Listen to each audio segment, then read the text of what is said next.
to the live session. First and foremost, I pray wherever I'm meeting you, that I'm meeting you well. First and foremost, I pray that I'm meeting you wherever I'm meeting you, I am meeting you well. Before we get started in today's session is going to be a impactful session. We're going to be talking about 5 freedoms to focus on to truly be free. If there's anybody who's been saying to themselves, I want to truly be free, fed up of the stress, fed up of trying to impress, if that's you, then this is the live for you. Feel free to throw in the chat the word live so I know that you are ready for today's live. Now, in today's live, we're going to be unpacking a myriad of things. We're going to be going through a myriad of things, each of which I'll be sharing with you in a moment or two as we break down everything we're going to be going through. But before we do that, first and foremost, let me give you a first and foremost welcome to the session as we jump in to today's live. Side by side with that, let me ask the question as I usually ask, where are you tuning in from? Where are you joining us from? Are you in the UK? Are you in the US of A? Are you in Australasia? Are you in Asia? Are you in Mother Africa? Are you coming in from the Caribbean, or are you in the north or south of the Caribbean? I don't know where you are, but let me know inside of the comments, inside of the chats, where you're joining us from. Are you in the UK? Are you in the US of A? Are you in Australasia? Are you in Asia? Are you in Mother Africa? Are you in part of the Caribbean? Are you in North or South Korean? Let me know inside of the chat, because today we're going to be talking about 5 freedoms to focus on to truly be free. And if you're somebody who's been saying to yourself, you know what, Samuel, I wish one day I could just truly be free, then this is the live for you to be tuned into. I want you to let me know before we get started in this chat where you're joining us from. Where are you joining us from? Let us know in the chat. And if you haven't already, go and get your cup of tea or your beverage of choice, because today we are going to be unpacking the real unlock in order for you to move forward faster, further in your future, and literally get that unlock of stock. So let's go. Guys, let me know in the chat. Don't be shy. If it's your first time, throw in the chat FT and let me know where you're joining us from. Throw in the chat FT for first time and let me know where you're joining us from. If you're back again, feel free to throw in the chat BA for back again. Lady C, welcome. Sinclair, welcome. There's so many names coming in. Welcome, welcome, welcome, welcome, welcome. As you jump in, guys, you know what to do. Let me know in the chat where you are joining us from. Are you in the UK? Are you in the US of A? Are you in Australasia? Are you in Asia? Are you in Mother Africa? Are you joining us from the Caribbean? Are you in the North or South of Korea? Let me know inside of the chat as you join us. Let me know before we proceed to unpack everything that we need. Let's go. Beautiful. Now that's property. Let's go. All right, so guys, feel free to throw in the chat where you're joining us from. Feel free to throw in the chat where you're joining us from. Feel free to throw in the chat where you're joining us from. When the map is up, that is your opportunity to say, I'm joining from here, I'm joining from there. I'm not someone who's just going to be found everywhere. So let me know in the chat where you are joining us from. Let me know in the chat where you are joining us from. There's so many names jumping in the live. I can't see all of the names. Some of the names are too far. Some of the names are too small. But guys, wherever you're joining us from, let me know in the chat so I can greet you all as we jump into today's session. All right. So first and foremost, let me say a great big welcome to everyone who's joining us. If you're someone who's brand new, if this is your first time on a live with Samuel I Can Win, it's a great pleasure to welcome you in. Feel free to let me know in the chat by just saying hi, hey. I'm old school, so I do things, you know, the old school way. I greet people when I meet them. So feel free to say good afternoon, good evening, good day, good morning, wherever you are joining us from in the world. Like I said, are you in the UK? Are you in the US of A? Are you in Australasia? Are you in Asia? Are you in Mother Africa? Are you joining us from part of the Caribbean? Are you in North or South Korean? It doesn't matter where you're joining us from. Wherever you're from, I pray you're blessed wherever you're from. So let us know in the chat where you're joining us from as we jump into today's live, because today we're going to be talking about 5 freedoms to focus on to truly be free. I don't know if anybody has been saying to themselves, Samuel, you know what, it's about time that I can truly be free. But this is the live which is going to unlock that for you and ultimately unlock that for me as I see you become truly free. As we unpack these 5 freedoms to focus on to truly be free, the question I want to ask you to get you really ready for today, and if you don't already, now's the time to get your notepad, iPad, tablet, stylus, pen, paper, everything you need in order to succeed. I see those lights coming in. Let's go, let's go, let's go. Keep those lights coming in. Keep those lights coming in. And guys, let's see if we're going to get to 10,000 likes on this live. And I usually forget this, so I'm going to do it all now so I don't remember as we go forward further faster in the session. If you hear something you like throughout this live, feel free to hit the button that says like. If you're not following the host, you know what to do. Follow the host so you can get the most as you go forward further, faster in your future. If you're on the red platform, why not subscribe to become a part of the tribe? And if you're on the blue platform or the purple and the orange platform, you can decide to be a friend so you can get all of this value and it doesn't just become a one-off trend, okay? And any other platform you guys are on, if you're getting value throughout this live, you know what to do. Hit the like, hit the subscribe, hit the follow, so that tomorrow you don't say, oh my gosh, you know what, I heard this stuff, it was really, really good. I wanted more of that, but I can't remember who was talking, all right? So just hit the follow, and that way you will not miss anything. It will all be in your feed tomorrow, okay? I see those lights blowing up. I see those lights blowing up. I see a follow. Eohan, I hope I'm pronouncing that correctly. Eohan, let me know in the chat if I'm pronouncing it correctly. If I am, Eohan, welcome to the live. Thank you for following the host. We appreciate you. And everyone else, guys, you know what to do. Follow the host and get part of this value so you can convert it into the most. Now, let me say this before we go deep dive, because I don't even think I'm going to be able to slow down in today's session. I want to give you guys everything you need in order to succeed. Please ensure right now, okay, if you're someone who's getting value, okay, oh, it's pronounced like Owen. Oh, that's simple. That's super simple. Owen, welcome to the live. Now, so that I don't forget, I'm going to say this right now. Please, Godwin Simpson, hello, welcome to the live. Great to have you inside of the live. And everyone else who's inside of the live, if you hear something in here that you think people out there are missing out for not hearing it because they're not right here, you know what to do. Just press the button that says share. All right, now let's go deeper. In this live, we're going to be talking about 5 freedoms to focus on for you to truly be free. I have one piece of advice to give to each and every person before we go through this. This is, make sure please that you have your notepad, iPad, tablet, stylus, pen, paper, and everything you need in order to succeed. Because in this live, if you don't take notes, no one's going to take notes for you. If that makes sense, someone just write yes in the chat. I'm going to say it again in case you need to pick up your pen. In this live, if you don't take notes, unfortunately, I've got to be transparent with you, no one's going to take notes for you. Because we live in a day and age where when something sounds of value, we should secure it inside of our page, okay? And you might be thinking, Samuel, page, what page? Well, the page of your journal, okay? The page of your journal, for an example, all right? So this is the live, which is gonna assist you to thrive and not just survive if you are someone who's going to take it seriously, all right? So if you're ready for that, hope you got your notepad, iPad, tablet, stylus, pen, paper, and everything you need in order to succeed. And if you're ready, either throw the word ready or literally just throw the pen emoji in the chat so I know that you are ultimately ready for that. Throw that pen emoji in the chat so I know that you are ready for that. Now, let me start by asking a simple question, all right?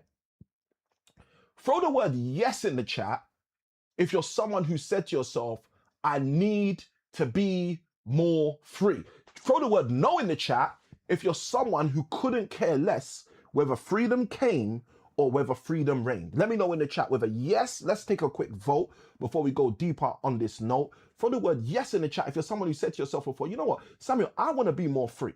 And throw the word no in the chat if you're someone who says, you know what, I couldn't care less whether I become more free. I'm as free as a bird can be. Let me know in the chat with your yes. Let me know in the chat with your no. Let me know in the chat with your yes. Let me know in the chat with your no. I see the yeses coming through already, all steady. Okay, any no's? I'm just gonna give you guys a moment. I want to see if there's anyone who's as free as can be, doesn't want to be more free. I just want to give you that moment before we go deeper diver, because this live is not for those of you who are already as free as can be and don't need anybody. If that's you, this is not the live for you. The best thing for you to do is hit share and then jump out of here. But if you're someone who's been saying to yourself, maybe even time and time again, Samuel, one day I'm going to crack this freedom thing. One day this freedom thing's going to work for me. One day I'm going to become more free than I've ever even dreamed I can be. Then if that's you, this live is for you. And I might as well just already run the confetti rain, because some of the things I'm about to share might even seem insane, but they're going to help you in a way which is crystal clear. You might even call it plain. This live is going to unpack a number of things in order to assist you to move further, faster with your future. So if you're ready, I want you to throw in the chat the word ready as we start to unpack what we have for you today. I want to start by asking a question. And the question is, if success truly created freedom, wouldn't every person who's ever succeeded once in their life already be free? Wouldn't they already be free? You see, today we're going to discover why success doesn't always feel like freedom. I'm also going to unpack for you a number of reasons, 1, 2, 3, 4, I'll even go to 5, why every wealth creator must actually build a freedom that most people never even think about. And then we're going to talk about the identity shift that is necessary, because without this identity shift, you will have no freedom whatsoever in order for you to produce true multiplication instead of division. If this sounds like something that is going to assist you today, I want you to fasten your seatbelt so that what I'm about to share can actually pay. You see, if you've ever been in that situation where you've seen, hold on a minute, you know what? I got this win, but this win didn't actually convert to this success thing. What's going on? Let me tell you, maybe you're actually not stuck. Because we live in a world where people tell you, oh, the reason it's not working for you is because you're just stuck in a rut. Maybe you're not stuck. Maybe even you're not stuck and you're not in a pit. And maybe even your finances aren't really going through what you think is a financial fit. And as I say this, I know you might be thinking in your head, but Samuel, if that's the case, then what's really wrong? Maybe you're just moving very fast in the wrong direction. You see, if you were someone who was moving extremely fast in the wrong direction, let me tell you something that will happen. You would assume that you're stuck. If you were someone that was moving extremely fast in the wrong direction, let me tell you what would happen. You would say to yourself, why do I feel so stuck? You'd be saying to yourself, how comes everything I do when I get through still feels like I have to do those things all over again? That is not the result of actually being stuck. And this is why most people never get unstuck, because they think the formula for being stuck is getting unstuck, but they're not actually stuck, so they don't need to get unstuck. Let me illustrate this for you so you understand exactly what I'm talking about. This is what most people think their life is like. Most people think their life is like a chart, and they have what I call the illusion of addition, the addition illusion, right? Let me explain the addition illusion real quick, okay? The addition illusion is you think over time, let's take this off here so I can really get into work. They think over time, what's actually happening is their life is incrementally getting better. That's what most people think. They think over time their life is getting better, getting better. Next day it will get better. Tomorrow it will get better. Tomorrow I won't need that sweater in this weather. Most people think their life is getting additionally better, but there's an illusion of addition. Because what's happening with most people's life is it's not getting incrementally better. Although you think in your mind your life is doing this, over time, let's call this value, okay, to make this make sense. Over time, most people think incrementally they're increasing in value. They think incrementally they're getting better. But here's the reality. Over time, you are not getting better. If you're someone that every time you get a win, every time you have some success, you realize soon after you're still making no progress. So let me tell you what's really going on. Because the reality is not the illusion. The illusion is the mindset of addition. One day it's going to get better. One day it's going to be all right. One day it's going to work itself out. Okay. That's the illusion. Here's the reality. The reality for most people looks much more like a hamster wheel with multiple spokes. A hamster wheel with multiple spokes. And this is what I call stuckolocity. Stuckolocity. When you have an element of being stuck, but it's at high velocity. When you're just moving very fast, but you're going in the wrong direction.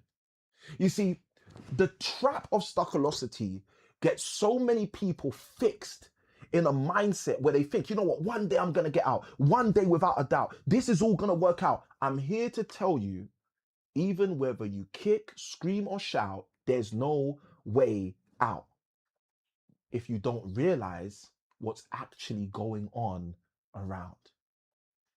Imagine this. Imagine your calendar is completely full up. Imagine your bank account is even slightly growing. But with your calendar full up and your bank account growing, your freedom is actually leaking. You see, because this is what's happening to most people.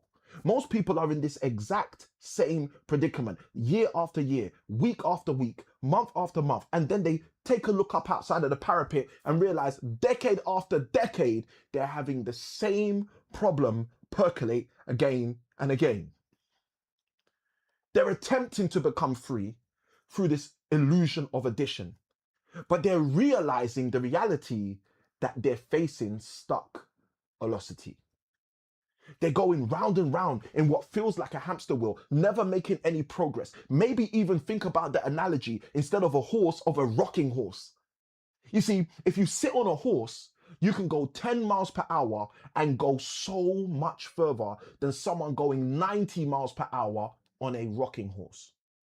Now you might say to me, Samuel, how comes someone on a rocking horse, even they're going 9 times, 90 miles per hour, 9 times faster than me, are still making no progress? Because a rocking horse was never created to actually move. Think about all the energy.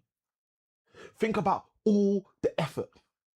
Think about all the enzymes in a human being's body being pumped into that rocking horse, only for that rocking horse to stay in the same position regardless of the human being's volition. This is what's happening in our day and age today. We have multiple people thinking to themselves that they're going to produce some outcomes, they're going to improve their health, they're going to take steps so they can radically improve their wealth, but they're literally facing stuck velocity and they can't move forward regardless of help from you or me. If that's your story, I want to help you unlock and unpack that situation so you can get off the proverbial car jack and you can start to move. You can start to go forward in ways that you've asked yourself, how comes I've never been able to go forward like this before? And I shared it a moment ago. The real issue is the fact that your freedom is leaking. And if you understand where your freedom is leaking out from, you can take the steps to make sure that your freedom no longer leaks.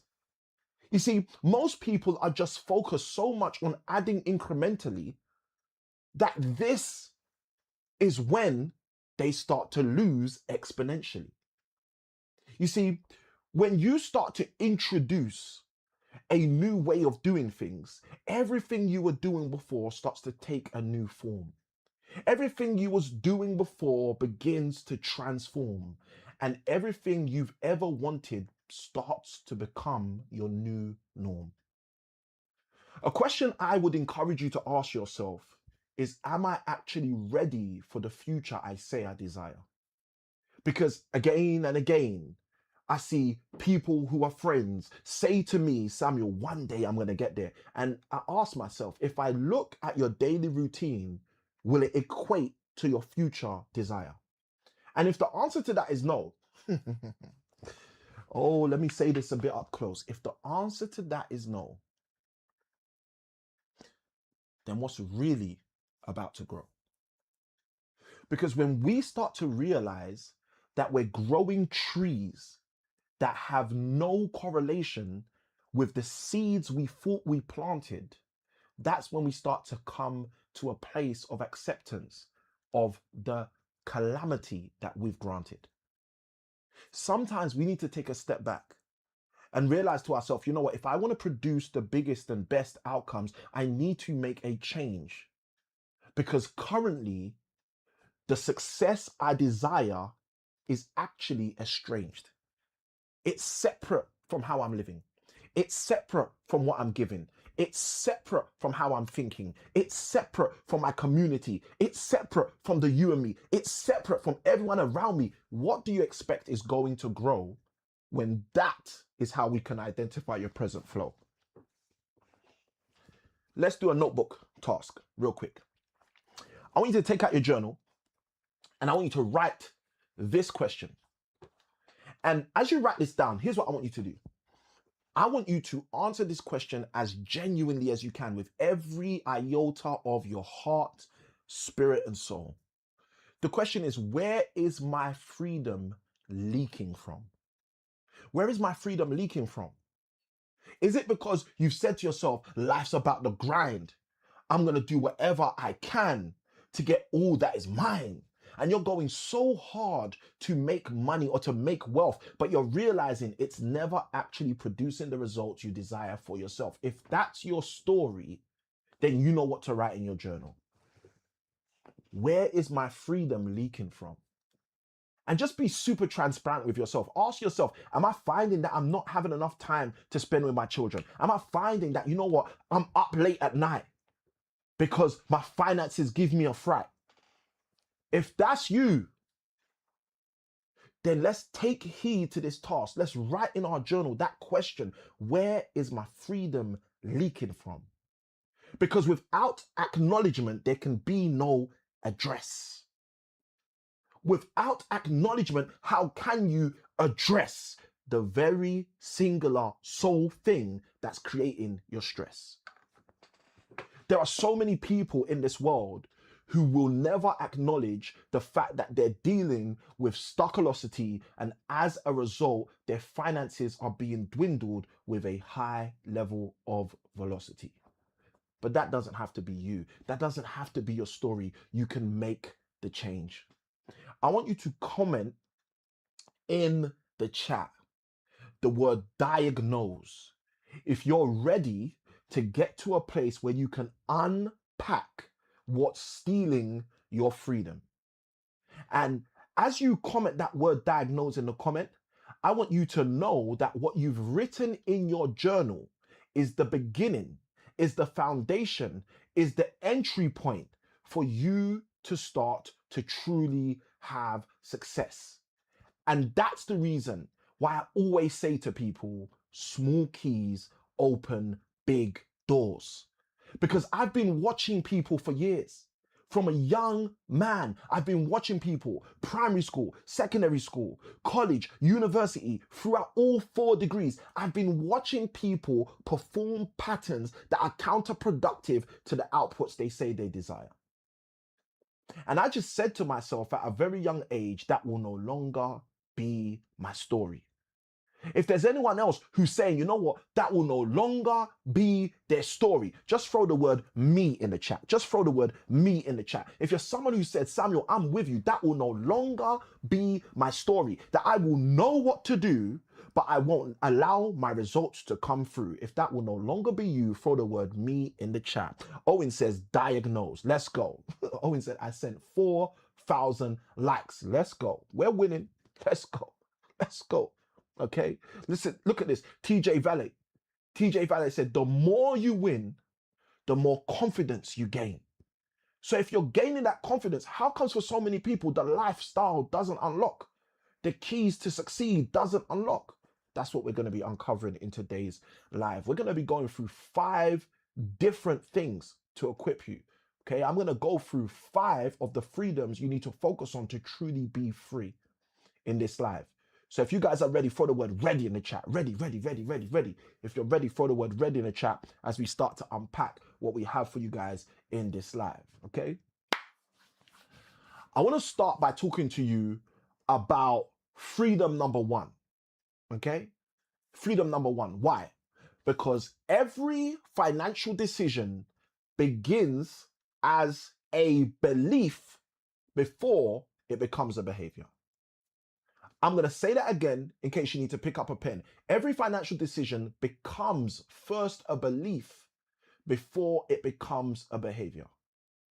So the first freedom I would like you, I'd encourage you, I invite you to focus on is the freedom of faith. Now we have a problem here because the moment I say the freedom of faith, most people will think instinctively, oh, he's talking about religion. Well, let me tell you the reality. I'm not talking about religion as much as I'm talking about a decision. If you haven't realized that every financial decision in your life first started as a belief before it became a behavior, then you haven't understood that the freedom of your faith is determining your finances. Before you can start to make your finances hold any level of weight, you first have to reconstruct your behaviors, and your behaviors are going to be predicated by ultimately your beliefs. And this is why you have to start with a freedom of faith. If you're not developing your freedom in the area of faith, you are literally handicapping yourself to produce high levels of finance. Faith is conviction. It's not religion. Faith is what you believe undoubtedly, what you have convinced and committed yourself to say, if it's gonna be, it's up to me, this is going to be my way. Now, yes, for most people and many people around the world, it is presented in the form of religion. Because religion is one of those things that get people so excited or so riled up or so convicted that they're willing to talk about it. They're willing to be about it. But here's the question. What beliefs are you harboring that are turning into your behaviors? And ultimately, once you ask yourself that question, additionally, ask the next question, which is the friend to that question: what impact is that having on your finances? You see, most people haven't realized. Let me share this with you. According to a Bible verse found in 3rd John, okay? It's literally between verse 1 and 2. 3rd John verse 1 and 2. Now, someone might say, Samuel, what chapter is it in, right? If you go to 3rd John, you'll see there's only one chapter. So there's no chapters in 3rd John, right?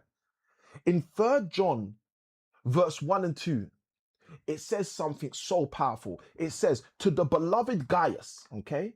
John was writing to Gaius. He says, to my beloved Gaius. He says something so profound. He says, I wish above all, this means this is the most important wish I have for you. John says to the beloved Gaius, I wish above all that you prosper and be in health.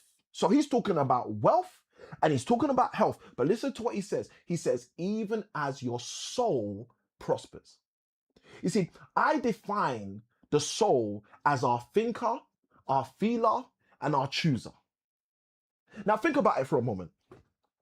John says to Gaius, my beloved Gaius. What does beloved mean? It means I like you. So if I like you, I'm going to give information that's going to help you become who you truly are supposed to be. I'm going to give you information that's going to assist you to become closer to who you desire to be. He says to my beloved Gaius, he was telling us, I like you. And then he says to the beloved Gaius, he says, I wish above all things, my biggest wish for you is that you prosper, you win, and be in health, even as, equal to, if you're a mathematician like me, even as means equal to, equitable to, even as your soul prospers. So what was John saying to Gaius? John was saying to Gaius, there's a mathematical equation at work. Your health and your wealth are going to equate to how you see yourself. Every financial decision begins as a belief before it becomes a behavior. And sometimes when we've got erroneous behavior, we don't take a step back and look at the same erroneous, erratic beliefs. You cannot have receipts when you've got faulty beliefs.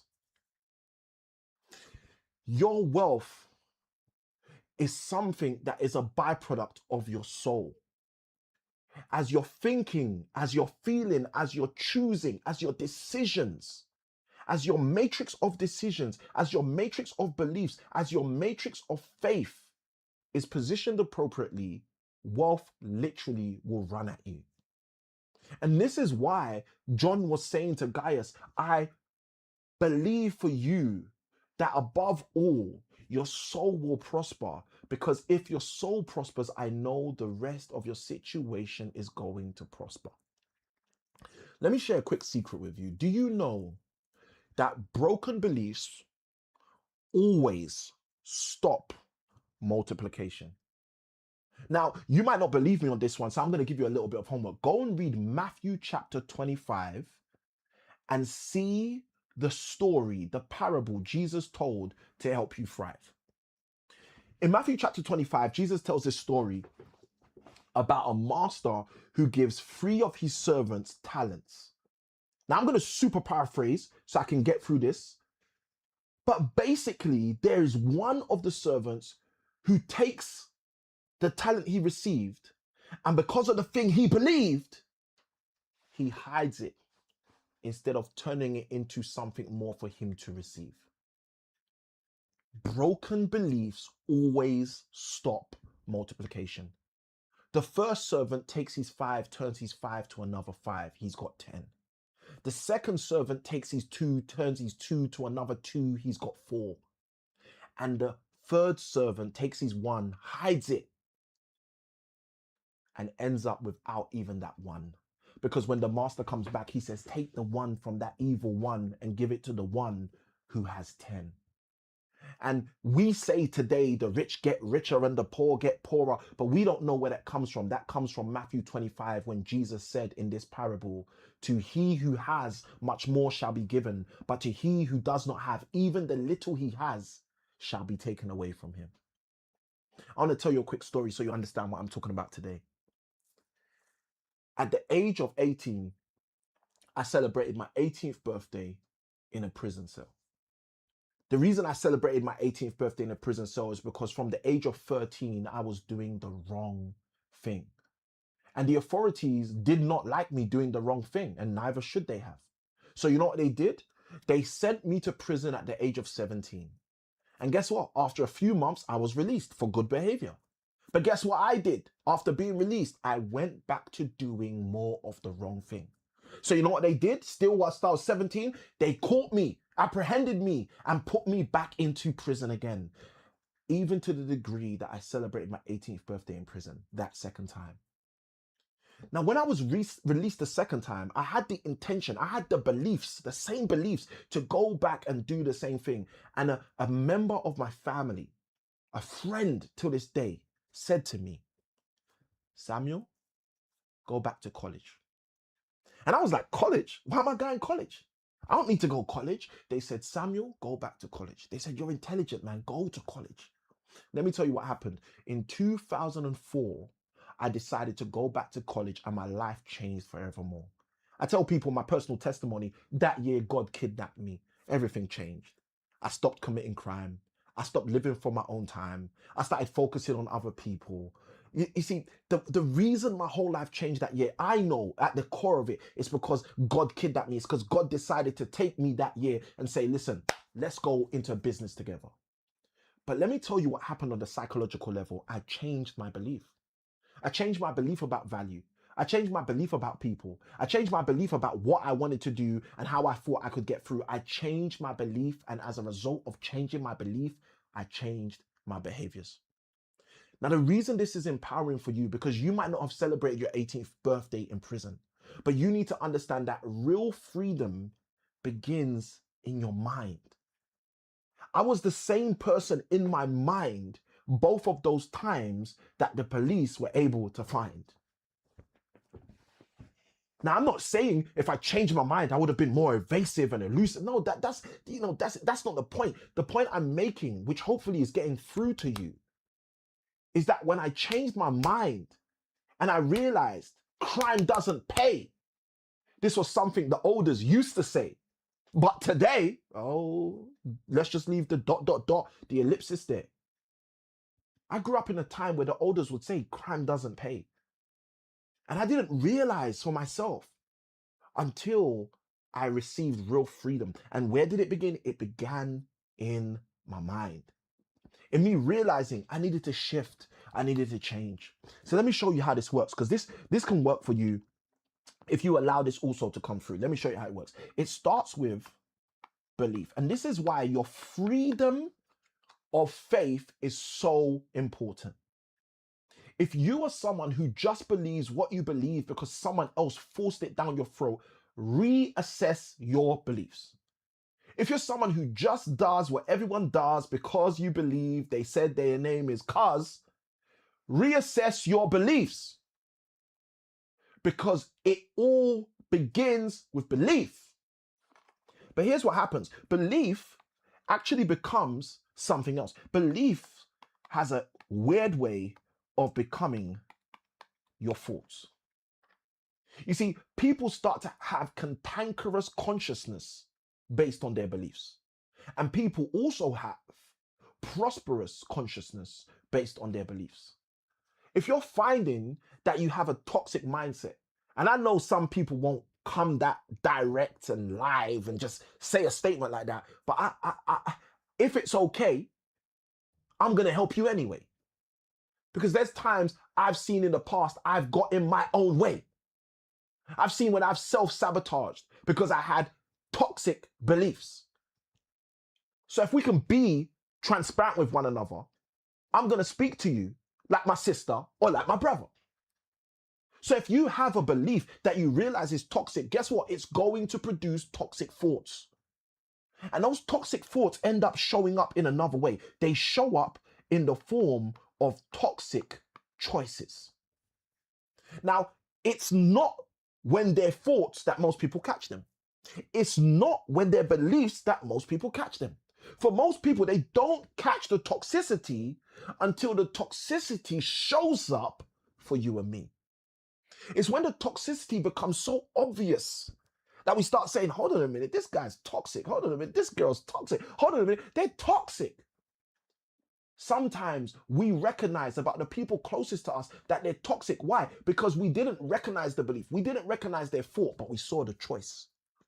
We saw the crazy choices they made. And we realize someone's been getting played. But when we see that toxicity go from beliefs, go through thoughts, come out in choices, let me tell you what it then later becomes. It then becomes a person's habits. This is when a person is perpetually performing in a certain set of predicaments. This is when a person is perpetually, consistently performing in a certain set of predicaments. And ultimately, those habits end up producing that person's life. So here's the cheat code. If you are displeased with any element of your life, here's what you do about it.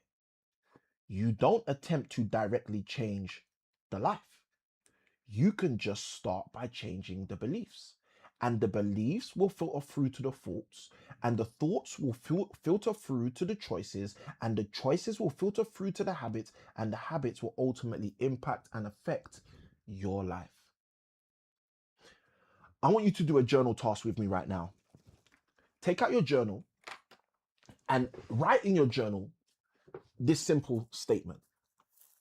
What belief have I accepted that no longer serves me or the future that I'm building?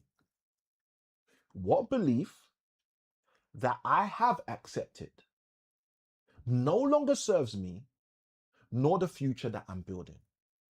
I want you to write that statement down in your journal, and I want you to truly engage with that statement so that as you engage, your life can turn a new page. And if this is resonating with you, I want you to write in the comments the word believe, so that by the grace of God, you will finally, ultimately start to receive. Because for those of you who are tuned in, for those of you who are plugged in, for those of you who are hearing in to what I'm sharing today, this can be your diving board. This literal conversation we're having today can be your diving board to shift things. And we've only even just covered the first focus, the focus on faith. So if you're ready to go deeper into the second focus, throw the number 2 in the chat so I know that I'm with you as you throw in the number 2. Let's see what's it going to be. Let's see. All right, how we doing with these likes today? How we doing with these likes in this live? Okay, we've got a 2 in the chat. Let's go. We've got a 2 in the chat. Where's the 2s, guys? Where's the 2s at? All right, we got let's go. Factors TV in the house. Factors TV, welcome. Great to have you in the live. We've got another 2 in the house. Let's go. All right, we are Oh wow, we're doing well. We're doing well. I think that says 7,200 likes. Wow, nearly hit the 10,000 already. All of the people. Let me get my people right now. All of the people hiding in the back.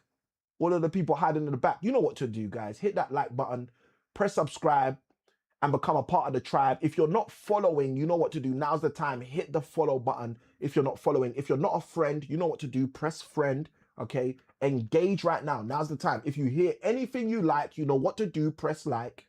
If you want to be a part of the tribe on the red platform, you can hit subscribe. If you're not already following, now's the time to start following. So tomorrow you don't have to start hollering, where did that thing go? Okay. So let's throw the number 2 in the chat for those of you who are ready. For those of you who are ready, for the number 2 in the chat as we jump into the second focus of freedom that you need in order for your future to finally, ultimately succeed, right? So we just covered the focus on faith. We're going to go into the second one. And the second one's interesting because it actually connects with one of the things I just shared with you on the focus of faith. All right. So guys, I always forget this. So I'm going to do this real quick right now so that I don't forget. Guys, if you hear, okay, let's go. I love that. Owen says, can you see who sent the likes? I can't see who the likes are coming from. I can just see the likes coming in. So right now I can see them coming in. I can see people are tapping them right now, but I can't see who they're coming from. Yowen, if you know how many likes you've sent, because usually I think on the black platform it tells you how many likes you've sent, let me know in the chat. Let me know in the chat. Let me know in the chat, right? And guys, for those of you who are throwing in donations, gifts, all of those things, contributions, thank you guys. We appreciate you. We appreciate you. I always forget these administrative parts because I just want to jump on here and add value to your life. And I have to remember that all of these platforms do all of these different things. Some of them let you donate. Some of them let you contribute. Some of them have comments and descriptions and all of this stuff. But guys, look, I'm here. I got love for my people. I just want to add value to my people. That's why I show up. And my hope and desire for you is that your finances, when they hear what we're talking about right here, will blow up and grow up. That's all. That's all. Let's go. Let's go. Let's go. All right. Now we covered the first focus. The first focus is the focus on faith. We're going into the second focus. The second focus is a focus which is so important. If I didn't speak about it, I know you'd be lost without it. So let's jump in. Did you know that who you're surrounded by quietly determines who you're becoming? For most people, this is something that they know notionally, but have never dealt with emotionally. Who you're literally surrounded by is determining who you're becoming. Now, I understand that some people find it difficult to engage with that, so I'm going to explain it in a way that's way more matter of fact. They have this saying. The saying is blood is thicker than water. If you've heard about that, let me know in the comments below. The saying, the old adage is that blood is thicker than water. But here's the thing that's interesting. There are characteristics of water that are exactly the same as the characteristics of blood. Wouldn't you want to think about a few of them? Let's touch this, right? Blood, they say, is thicker than water, okay? So here's my question to you. Let's start looking at one of these characteristics. That's very important. The question is, how many other ways can we write water, okay? How many other ways can we write water? Now, when I often ask this question, people say to me, hey, Samuel, water can also be written as H2O, okay? And to that, I say to them, how did you know? But that's the truth. Now, here's the thing that's really interesting. If we break down the component parts of H2O, we start to see something phenomenal. But I'm going to show it to you in multiple ways. So here's the first one. H2O. What is H2O? H2O is a hydrogen, an oxygen, and a hydrogen. Okay? That's H2O. Now, why is this so important? The reason it's so important is because if you're like me and you geek out about things like biblical Hebrew, you go study certain things. And when I went to study the word water, which is my favorite word in the Hebrew language, and you might ask the question, Samuel, why is the word water your favorite word in the Hebrew language? Well, the word water is my favorite word in the Hebrew language because it was the first word in Hebrew that I found out what it is. And that's exactly why. It was the first word in Hebrew that I found out what it is. And the word in Hebrew for water is a word known as mayim. Mayim, Mayim. Now, I'm not going to write it phonetically, but what I'm actually going to do even more deeper, I'm going to write it out in Hebrew characteristics. Now, in Hebrew, they write from right to left. In English, we write from left to right. And if you were to write out Mayim in Hebrew, it would be a mem, a yud, and a mem. So the question I usually ask my friends, my coaching clients is, what do you see that's similar between the H2O when you write it out in its component parts and the word mayim when you write it out in its component parts? And most people say to me, Samuel, hold on a minute, hold on a minute. Are you telling me that the same way that H2O has one thing, a different thing, and then the same as the first thing, is that the same way that we actually have the one thing, the different thing, and the other thing with the word mayim? And I usually say to them, you're absolutely right. You got it correct. How did you see that? That's perfect. But this actually reveals to us one of the most powerful characteristics of water. And it's a characteristic most people see without going as deep as they've gone with me. And what is that characteristic? Well, I'll show you that characteristic, because if you write out the mem and the yod and the mem, you would see that this is reflective. It's reflective. We see it in the atom, in its component parts as an atom, HOH. We see it there. It's reflective. There's a H on this side, there's the O which acts as the mirror, and there's the H on that side. There's the mem on this side, there's the yud that acts as the mirror, and then there's the yud on this side. What does this teach us about water? It teaches us that water is reflective. Samuel, why is this so important? Because they say blood is thicker than water.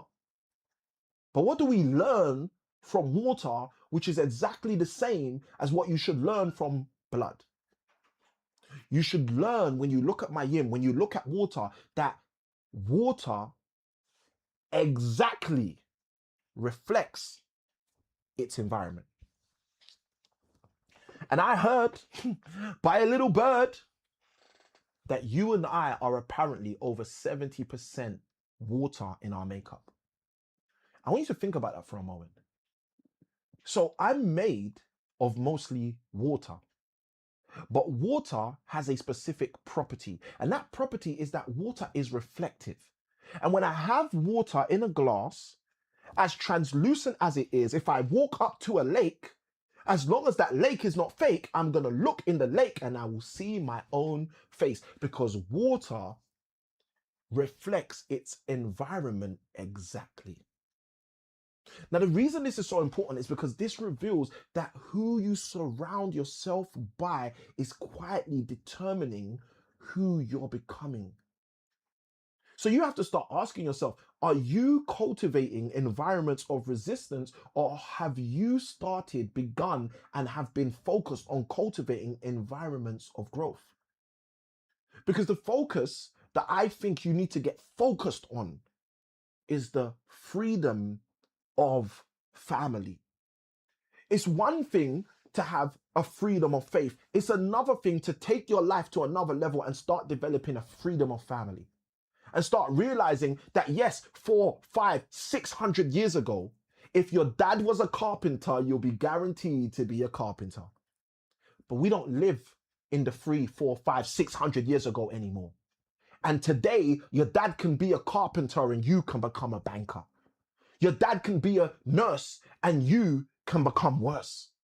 Because today we live in a day and age where there is a freedom around family, whether you take that freedom or not.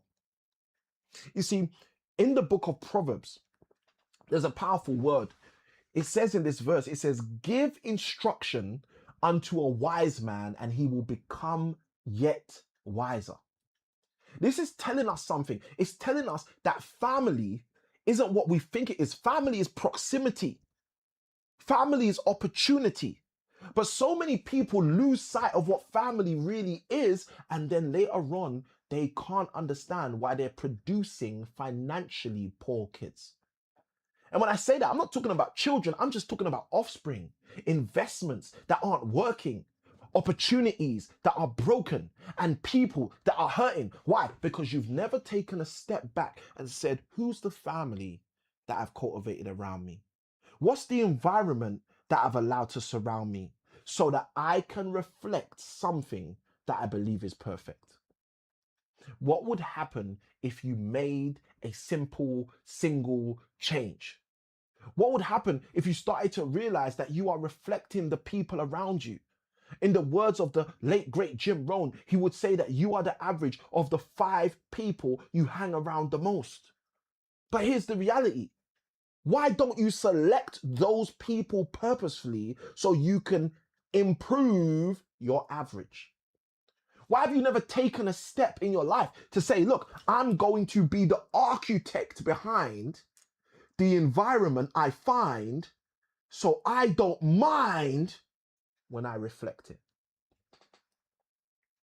You see, if you take me up on this opportunity to make a change to your family, and you start realizing that family is actually proximity, family is actually influence, family is actually the instruction you receive. Like I said, Proverbs 9, give a wise man instruction and he will yet become wiser. If you took that opportunity to become that person, you know what would happen? Your life would change, because you'd recognize that fools gather fools to be around them, and wise people gather instruction to surround them. You see, we have well surpassed the time period where we're stuck in certain families, where we're stuck being certain people, where we can't change our environment. We're past that phase. We're in a place today where with social media, with legacy media, with all of the things that are around us, we can curate the very family that we desire. You want to have a rich billionaire dad? You can give yourself one. How often do you speak to your dad? Once a week? You can create an opportunity where with a billionaire you can speak. How often do you speak to your mom? You want a loving, kind mom? You're someone who came from a background where maybe you didn't get that love, you didn't get those things. You're saying to yourself, how can I now start to get those wins? I'm telling you how you can get those wins. You can get those wins because you can create your family. You might have been growing up in a specific family. Let me show you this. Imagine this. I want you to think about this for yourself. Let's go. Tarek says the reflective part is so powerful. Thank you, Tarek. And Tarek, welcome to the live. All right. I want to show you this. I want to show you this. Watch this and think about your life. Here's person A. All right. Person A is a person who grows up in an environment, who grows up with an experience, who grows up where everyone around them is believing in the concept of multiplication. Now, contrast person A with person B. Now, person B is a person who grows up, same potential as person A, same opportunity as person A. The only difference is the environment, the family around them. Now, person B grows up with a community, a family who work on and believe in subtraction. They took away her toys. They took away her voice. Now you tell me, what else did they take away? You've got it. They took away her choice. You see, when you start to understand the impact of the family, the people you keep around you, you start realizing that this is one of the 5 freedoms that will truly make you free. If you take it upon yourself to say, you know what, Samuel, no longer will I be a person who harbors a family around me that's not going to be value to me. I remember when I heard it from one of my first coaches, I was 21 years ago. It was 21 years ago. I was 21 years old. The coach said something profound. He said, go where you're celebrated, not where you're tolerated. What would happen if you made that shift and you realize, just like water, you are reflective. And just because, like water, you know you're reflective, you decide to become connective. You start realizing, I need to connect with people that are going to empower me. I need to connect with people that are going to shower me. I need to be around the people that are going to take me to the next level of my life so I can become what's going to be right. I want you to ask yourself a question. Who continually brings out the strongest version of you? And don't ask the question with a you at the end. Ask the question with a me at the end. Who continually brings out the strongest version of me? And once you do that journal task, once you engage with that journal task, who continually brings out the strongest version of me? I want you to throw in the comments the word family. So I know that the message I'm sharing with you right now resonates at such a level that you will make the change. And that's why I always say that small keys open up big doors. Are you ready to make that small key of decision around who brings out the best in you to open up the big door of the future that you desire to come through? If that's you, let me know. Throw in the comments the word family. Let's go. I see Owen who says family. Let's go. Twilight May 7083, congratulations and welcome to the live. Thank you for following the host. We appreciate you. I love this. Owen says, I sent 10,000 likes. Wow. Let's go. Let's go. Let's go. Let's go. Let me see that counter. We are hitting 11,100 likes. Let's go. And Owen looks like he put the tussle and the muscle in that to get us most of that way there. Let's go. Let's go. Let's go. All right, guys, let's jump into number 3. If you're ready for the third focus to truly be free, the first focus was a focus on the freedom of your faith. That was the first one. I shared you have to have a focus on the freedom of your faith. And if you have a focus on the freedom of your faith, you will start to work with the right behaviors because you would have shifted to having the right beliefs. Okay, that was the first one. A focus on the freedom of your faith. And if you guys, let me just share this. If you can crack the code, which I'm going to give you at the end of this session, on all 5 of these freedoms you should focus on. And you got to remember, these are 5 freedoms most people don't think about. Most people don't think about the freedom of faith.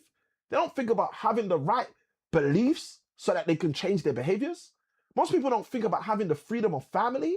They don't think about, hold on a minute, if my family's straight, then I don't have to wait for a true fate where I can multiply instead of subtract. Most people aren't even thinking about that. Okay? So I want you guys to be, whoever is rocking with me, I want you to be taking this away. I want you to be utilizing this today. There are 5 freedoms. If you focus on them, you will truly be free. The first one we shared earlier, the freedom of faith. The second one, we just got wrapped up sharing, the freedom of family. For those of you who want the third, let's put the number 3 in the chat. Let's put the number 3 in the chat. Let's put the number 3 in the chat so we can jump into that. The third, focus on freedom in order to totally, ultimately, truly become free. And when we wrap up today's session, not only am I going to give you the framework to crack the code on all 5 of these freedoms, I'm also going to give you something else.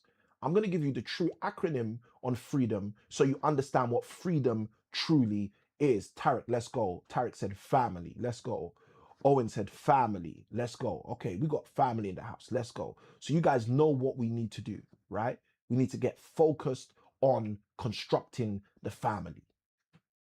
Okay, gone are the days that you say, oh, you know what? My dad left when I was 2 years old. Okay, I hear you, bro. I hear you. And I got love for that. But guess what? You can actually do the work to put someone in place, even if they don't agree with social media, even if they don't agree with old school media. There are late great men. You can go get their tapes. You can go get their CDs. You can go get their MP3s. You can play those things. You can rewire your mind. If I'm talking truth, someone throw the word truth in the chat. If someone understands, Samuel, you know what? You're keeping it real, bro. You're keeping it real. There are great men on the internet. There are great women on the internet. I don't know why I'm doom scrolling. I can literally get plugged in to someone who's going to help me win. And I can binge their content and become who I'm supposed to be instead of living the way I've been living. Owen, I see your truth in the chat. Let's go. All right, if you guys are ready, throw the number 3 in the chat, throw the number 3 in the chat. And we're going to jump into the third freedom that you should focus on in order to move further faster in your future. This is the freedom that most people think about, but I'm about to share it with you in a way that nobody thinks about. The third freedom, let's go, let's go, let's go. There you go.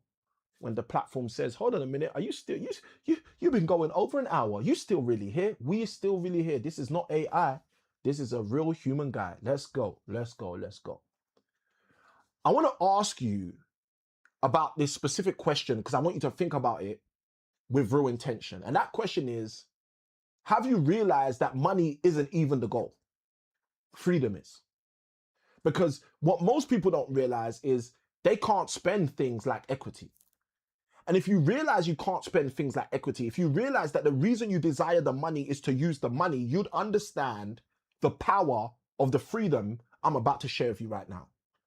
Because the freedom I'm about to share with you right now, which if you focus on will truly cause you to be free, is the freedom of finances.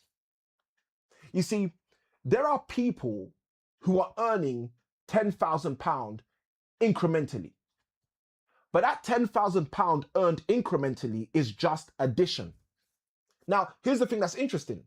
If you study the Bible, specifically Genesis, right at the beginning, right? So you don't even have to be a Christian, okay? You might just be someone who's willing to go into the first page.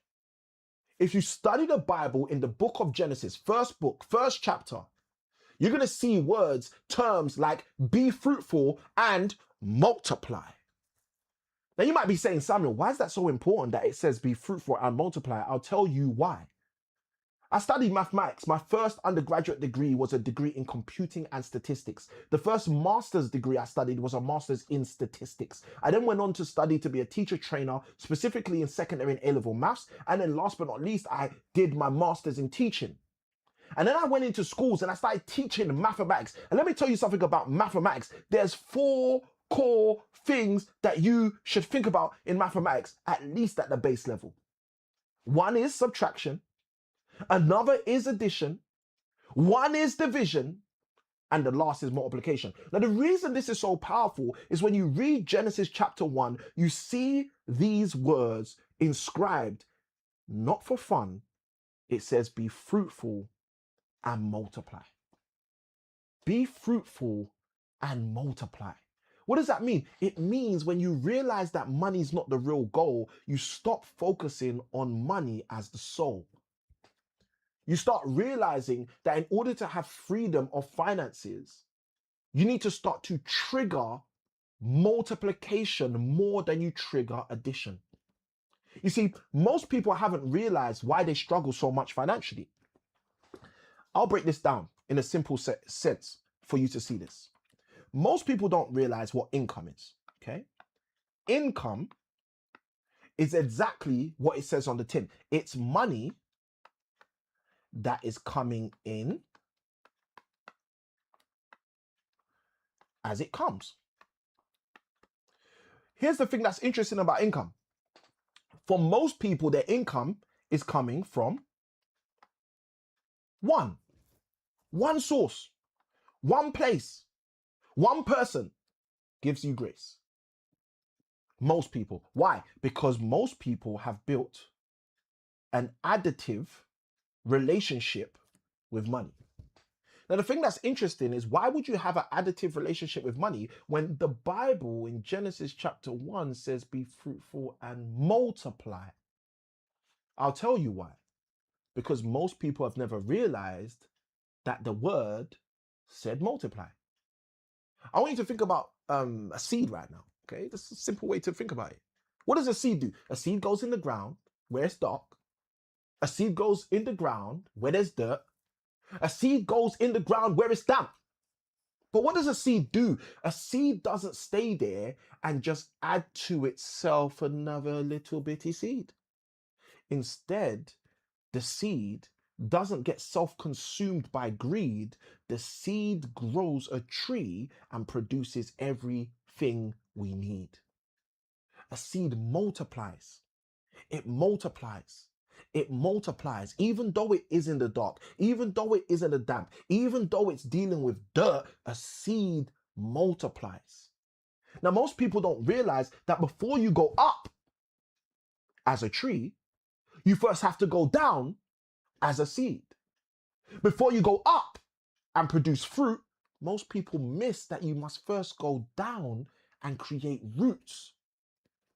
You see, I had this student, coaching client, friend. When I first met her, she had £4 million worth of property, just over £4 million worth of property. But she wasn't making enough money to truly be free. And I remember saying to her, I said, how can you have £4 million of money soldiers out there in the world going to war for you, and they're only bringing back £3,000 a month for you? Something's wrong with your soldiers. And she said to me, Samuel, I've never thought of it like that. And she asked me to help her. I helped her. She worked with me in our coaching program, and we shifted her situation to a degree where she ended up generating over £83,000 per month from the things that I showed her. Now, you might be asking yourself, Samuel, how does someone go from generating £3,000 a month from £4 million worth of property to generating over £83,000 a month from property? I'm glad you asked. So let me show you. Someone can do that when they realize that, yes, you may start with something which we call income. Okay? You may start with something that we know as income. But here's something most people don't realize. You never have to end where you start. So if you never have to end where you start, if you start with income, it doesn't mean you have to end with income. So where do we go from income? I'll show you. Income's like the seed. But if you give the seed everything it needs, income will start to germinate. But how is us giving the seed everything it needs? What does that look like? I'll tell you what it looks like. It looks like stewardship. The Bible says, if you're faithful with little, I'll make you ruler over much. You see, people don't realize this. This is why I love Matthew chapter 25 so much. When you read the parable in Matthew 25, Jesus tells a parable about a master who gives talents to servants. He gives one servant 5, he gives one servant 2, he gives another servant 1. But they're all servants, they're all servants, they're all servants. But fast forward to the end of the story, the master comes back, sees the one who had 5 multiplied, sees the one who had 2 multiplied, and because he sees them multiply, guess what he says to them? He says, well done, good and faithful servant. You've been faithful with little, now become ruler over much. They started as servants, they ended as rulers. And most people don't realize this. Most people don't read the Bible because they're trying to get through the pages instead of trying to get the pages through them. And if you took the time to not just look at the Bible like a nursery rhyme, you start to see the principles in real time. You'll see exactly what it's saying. It says in Matthew 25, they started as servants, they ended as rulers. Now, why is this important? I'm going to tell you why. Because when they had the income, they implemented stewardship and multiplied what they had. So the seed that they had was able to germinate and produce something for them. Samuel, what did the seed produce for them? I'm so glad you asked. Their stewardship resulted in them being able to produce some form of assets. Assets. Assets is when your seed is starting to give you the things you need. Now that might still be underground. That might still be a bit of root. That might still be just the root starting to shoot. But here's the thing that's beautiful when you start developing assets. Those assets grow. And as those assets grow, they grow and ultimately, as we've said, multiply. They produce more and more of the seed supply. So what does that mean? That means if it was a pear seed, we end up with a pear tree and a lot of pears for you, me, and the family. If it was an apple seed, it means we get an apple tree and it produces multiple apples for you, me, and the community. So we go from assets to, my good friend, cash flow. Offspring, babies, children. We start to see the original seed reproduce for you and me. We start to see the original seed start producing results for everybody. You see, this is the process that most people are unaware of. So they have the income, but the income is never stewarded for it to produce assets. And the assets are never positioned for it to create cash flow. And if your assets never create cash flow, oh Lord, this is where it gets so profound. Your cash flow could never give you the freedom that you've been waiting on. That's the journey that is literally right before you, if you will take heed to it. That's the journey that desires to set you free, if you will take heed to it. You see, when you understand that Genesis tells you to multiply, you will stop wasting your time attempting to add, even if you're in the dark, even if you're in the damp, even if you're in the dirt. When you understand that there are people out there with £4 million worth of property who are only making income coming in sloppily, you start to realize that you can multiply and stop focusing on addition. That one income as it comes should not produce your final outcome. That income can be stewarded to produce an asset. That asset can be positioned to create your cash flow, and that cash flow can keep on coming in to provide for you true freedom. Because once you focus on getting freedom in your finances, everything can change for you. Here's what we're going to do. I want you to take out your journal right now, and I want you to write down this question. If my money gave me one choice today, what choice would I make?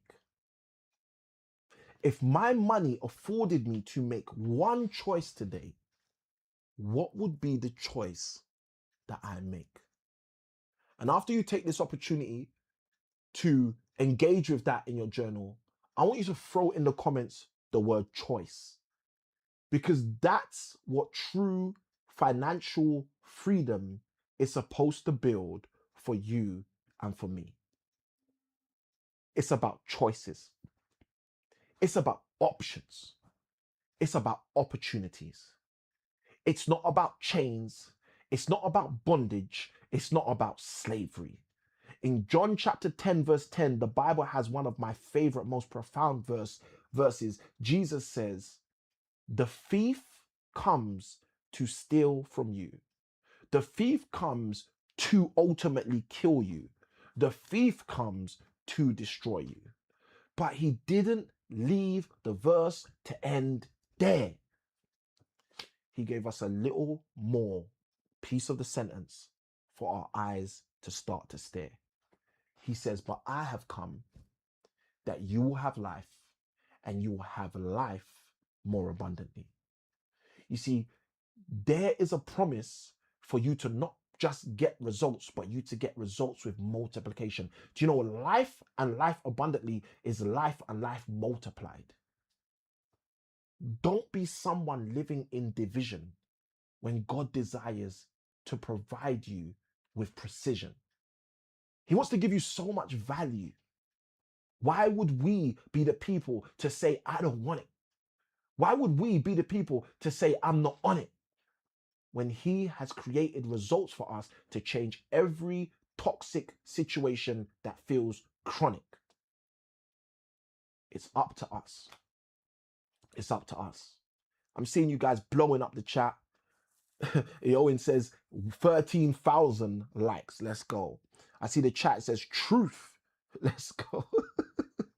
Owen says, Samuel, how many degrees have you got? Okay, I have 3 degrees. I don't know. I don't know if you guys want to see them. Do you want to see the degrees? Let me know if you guys want to see the degrees. We'll take a quick interlude in today's session. I said, do you want to see the degrees? I just saw likes blowing up in the chat. You guys, I just saw lights blowing up in the chat. Let me know if you guys want to see the degrees. Let me know if you guys want to see the degrees. I'll get the roaming camera on. All right. I need guys. We got multiple people in the live. Let me see. Yes. I've got like 1 year in the chat. If you guys want to see the degrees, let me know, and I'll get the BTS, the behind the scenes camera on, and I'll take you to see the degrees. All right. I've actually got 5. 1, 2, 3, 4. I've got 5 degrees on my wall, but 2 of them are my wife's. So I've got 3 degrees. I love that. I love that. Owen, I saw that comment. I love that. All right. Owen says he wants to see the degrees. So let's do that real quick, and then we'll get into number 4. Let's go. Let me switch the camera to our behind the scenes camera, and you guys get to see Samuel Akan in his shorts. Let's go. There you go. All right. So I'll take you over to the wall. Okay, we're not tracking yet. Hold on. Let's start tracking. There we go. We're tracking now. All right, cool. So I'll take you over to the studio wall. And these are the degrees over here. I think you can see them. There you go. They're all on the wall. 1, 2, 3, 4, 5. Okay. Like I said, 2 of these are my wife's. This is my wife's and this is my wife's. But this is my undergraduate. This is my postgraduate, and then this was my last master's that I studied. All right, so those are the 3. I studied 4 degrees. I studied 2 masters, but I only got 1 of those. The second one I studied. The first one, I did not complete the degree. All right, so studied 4 and I've received 3. And I've actually started my 5th, funnily enough. I've actually started my 5th. So yeah, all right. If that was valuable, someone throw in the chat the word value. I love this. Tariq says choice. Let's go. Let's go. You guys are on it. I love that. Eoin says, what degrees has your wife got? My wife has 2 degrees. 1 degree is her undergraduate degree. She's she has a degree in psychology. That's her first degree, a degree in psychology. So she's a qualified psychologist. And her second degree is it's her postgraduate certificate in teaching. So she's also a qualified teacher, just like I am. So we're both qualified teachers, even though we no longer teach as of 2016, which I'll probably share with you in this next freedom that we're going to talk about. So Eoin, let me know if that's helpful. Guys, those of you who are getting value in this live, again, I usually forget. So let me make sure I don't forget anymore. I love this. I love this. Eoin says, my sister just graduated with a psychology degree too. That's super powerful. My wife qualified a number of years ago now. Let me see if I can see the year 2011. She graduated 2011 with that one. So that was the year before we got married. So we got married in 2012, the year the Olympics came to London. So we got married in 2012 and she qualified for her psychology degree in 2011. So yeah, but again, guys, let me know if you're getting value. If you're getting value, throw the word value in the chat. Before I forget, let me do it right now so I don't forget. I keep forgetting, so I don't want to forget. All right, I love that. Eoin says we hit 15,000 likes. We did actually hit 15,000 likes. No joke, no smoke. Let's go, guys. For those of you who haven't hit the like button, hit the like right now if you hear something that you like. For those of you who are not subscribed, you know what to do. Subscribe, become a part of the tribe. For those of you who are literally hearing this stuff today and wish you could hear some more tomorrow, you know what to do. Hit the button that says follow and let me know how you're getting value from the session by throwing something in the comments. All right, with no apprehension. All right, let me go. Hey, yo, and I love that. Thank you so much for your energy. Thank you so much for showing up for the community. We appreciate you. We appreciate you. Thank you ever so much. All right, and guys, for those of you who have thrown in donations, those of you who have thrown in likes, those of you who have thrown in comments, just keep it up, guys. Keep it up, because as you throw in comments, you literally show the platform that this is content that's of value, and then it then distributes this content to other people like me and you.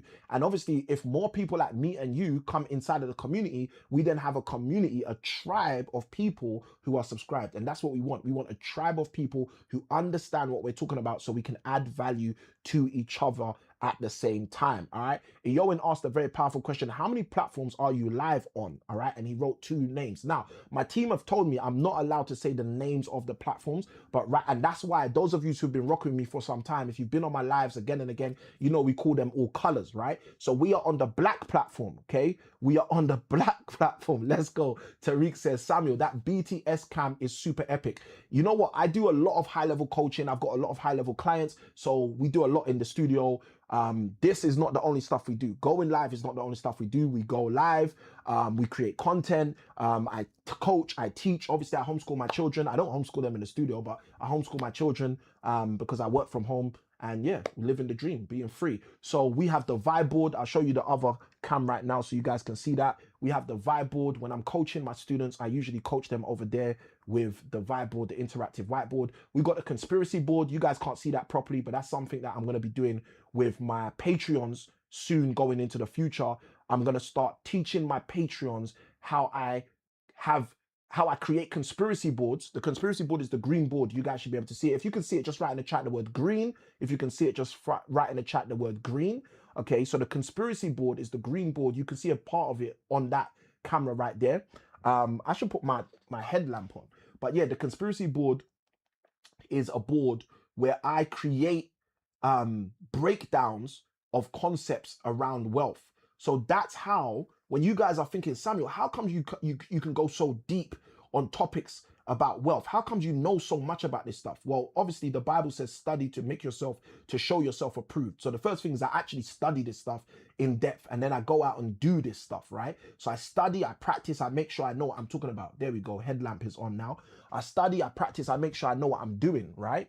But the way I study a lot of stuff is I build out conspiracy boards, right? I build out conspiracy boards. And with my conspiracy board, what I basically am able to do is I'm able to have a deep understanding of any topic that I focus on. And this is something I'm going to start teaching people in my community, right? So I'm going to be creating a brand new community just to teach people about how to go deep dive on financial matters, or matters that mean something to you, because it's different things for different people. For me, it's finance, because I know God has called me to help people with their finances. But for you, it might be relationships. For you, it might be wealth. It might be health. It might be something else, right? So if that's of interest to you guys, and you guys want to be part of the Patreon, when we open up that Patreon, just put me in the chat so I know that there's some interest for that as well. All right, so let me come back to Eowyn's question. Eowyn asked, how many platforms are you on?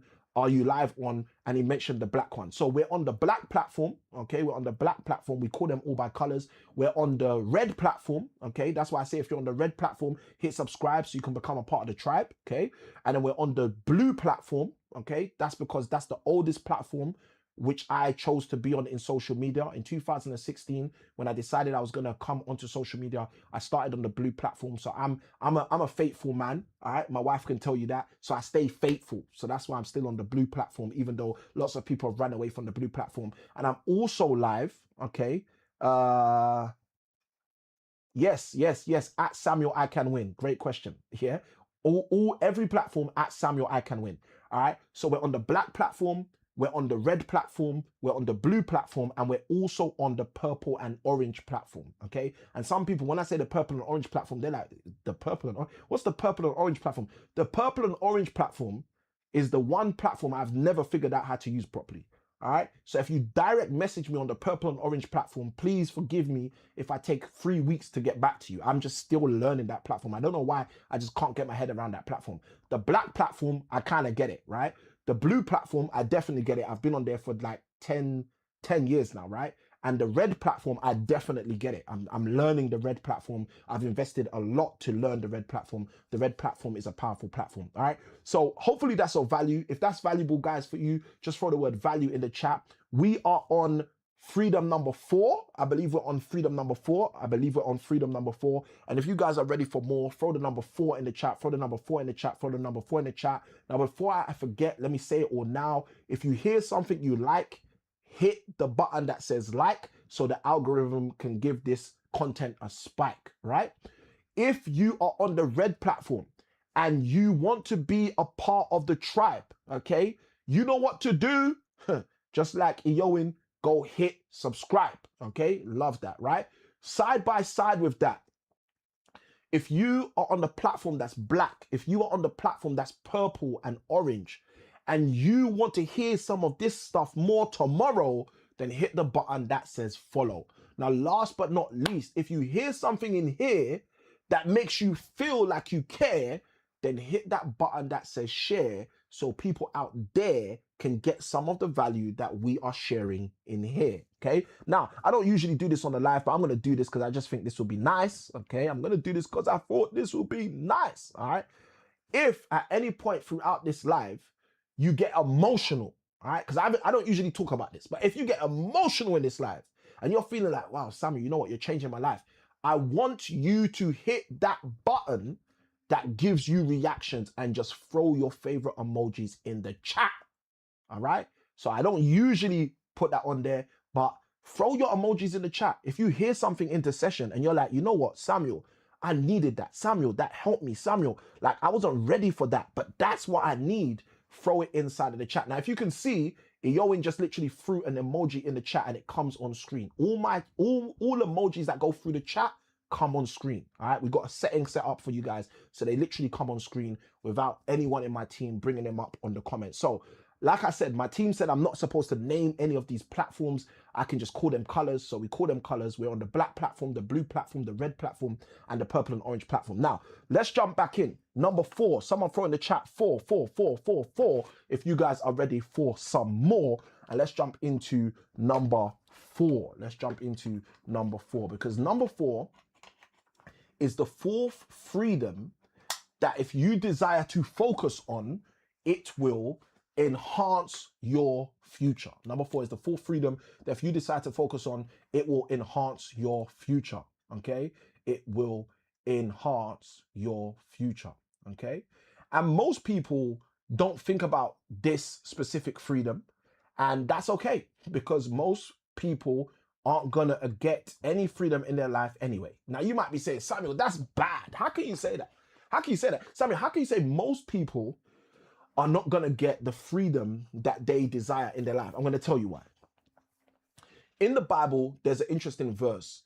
Jesus is talking and he says something profound. He says, wide is the road. Let me illustrate this so you can see it.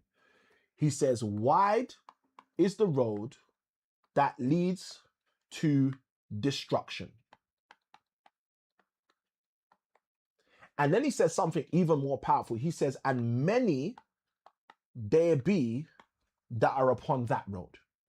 Then he says something which is so contrastive, but so powerful to help me, to help you, in order for us to get the true value in life to come through. He says, but narrow is the road where there's life and godliness. And he said something so profound to end that sound. He says, but few there be who are upon that road. When I read this, this started to help me in a way that I can say changed all of my days. When I realized that the wide road leads to destruction, it helped me realize that most people are doing the wrong thing. And this was one of the things that helped me start to see one of the things that it would be good for you and me to start to focus on in order to truly be free. And that is the freedom of our fortress. Some people might call this location freedom. Samuel, I just want to be able to get up and go. I want to go to Dubai if I feel like it's so low. Like freedom of fortress. You see, having a freedom about your fortress is so freeing, it allows you to actually manifest your true being. Get into a place where you can say to yourself, I'm going to be in a place I desire to be. Now, your fortress isn't just your building that you're in. Because this is how most people think of it. Most people think, okay, Samuel, when you say fortress, you're talking about my building. No, no, no, no. Let me show you what a fortress is. Your fortress is what you are building, and it's compiled of multiple aspects that create the building. Your fortress is not just a building.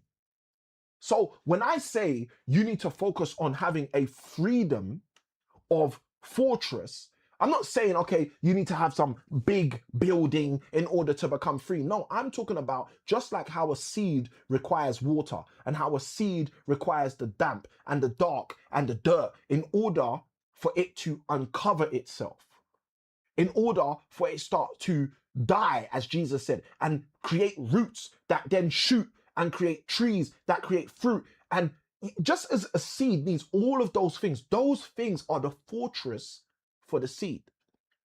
So a question for you, a question for me is, well, Samuel, what are the key core components that make up my fortress? What are things that come together to allow me to withstand every weather? And this is what I want to unpack for you here. I want you to see how your fortress actually consists of multiple things that most people never even think about. Your fortress isn't just the house you live in. The fortress isn't just the apartment you're trying to get in. Your fortress is your geographical location that gives you exponential potential in your finances and in your nation. Let's break this down so you can see what I'm talking about. When I say fortress, I'm talking about first and foremost your environment. This is not necessarily as much of the fact of who's around you as it is more what surrounds you. Are you someone who's passionate about seeing beaches and sea and waves, but you're living in a concrete jungle? What's that going to do for the real human being inside of you? What's that going to do for your mind? What's that going to do for your time? If you know you're wired to see natural rainforests, but you're living in a place where the only rain that comes down is coming down on something that's the opposite of a forest. You see, when you start to realize how important your environment is, you will start shifting things in your life so you can have freedom of fortress. You can have location freedom. You'll place yourself in places because you know the advantage you get from those spaces. Now, most people don't think about this, but I want to share this because I want you to see this. The moment you have the right environment for yourself, you enable yourself to start having the right energy. Most people don't study science, so they don't know what I'm about to say, but I'm going to say it to help you anyway. First law of thermodynamics. Everything is energy. Energy is never created nor destroyed. It's only ever transferred. So that means if I don't have the right energy to produce the outcomes I desire, I can shift my environment and obtain the energy I require. You see, as you're tuned in right now, you're plugging into an energy source which can assist you to go do the thing you need to do as you go forward or as you face something you desire to get through. Energy. But the energy doesn't come from anywhere because the first law of thermodynamics, the scientists will tell you that energy is never created nor destroyed. It's only ever transferred. So who do you need to transfer energy over to you? Because that's something you should think about as you start to develop a fortress of freedom. If you want to have an environment that pays you, one of the best ways it can pay you is not necessarily in pounds, dollars, and euros. If you get paid in energy, you get around people that energize you, you get into environments that bring energy through, everything can change for you. And most people don't think about this, but one of the powerful components of energy coming through is energy influences you also in the area of your thinking. We've all heard of the person who wanted to write a book, but every time they were in their house, they needed to take a look at their children that was crying, at their employer that was testifying, at the stress that was denying, and their bills as they were declining. We've all been in that place where we've heard of people, this guy wants to write a book, but everything in his house is just stressful and chaotic. He's never writing his book. So what does he do? He goes and rents a cabin for 30 days. He goes on a sabbatical for a few months, for a set of days. And what happens? He comes back with the book.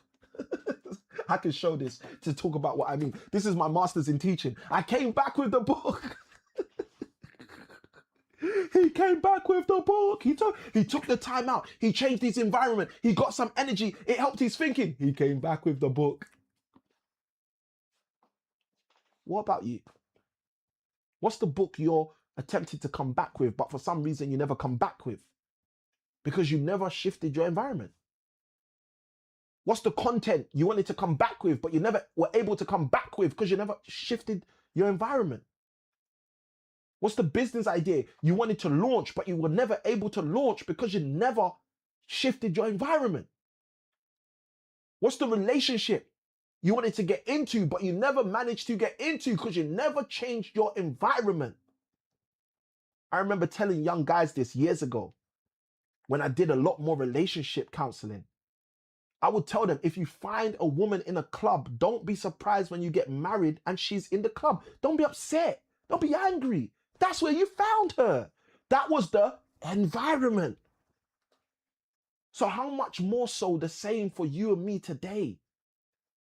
If you desire something to come through, if you desire life to pay, why wouldn't you change your environment and allow your environment to start to distribute to you a brand new energy and allow that energy to interact and shift your thinking?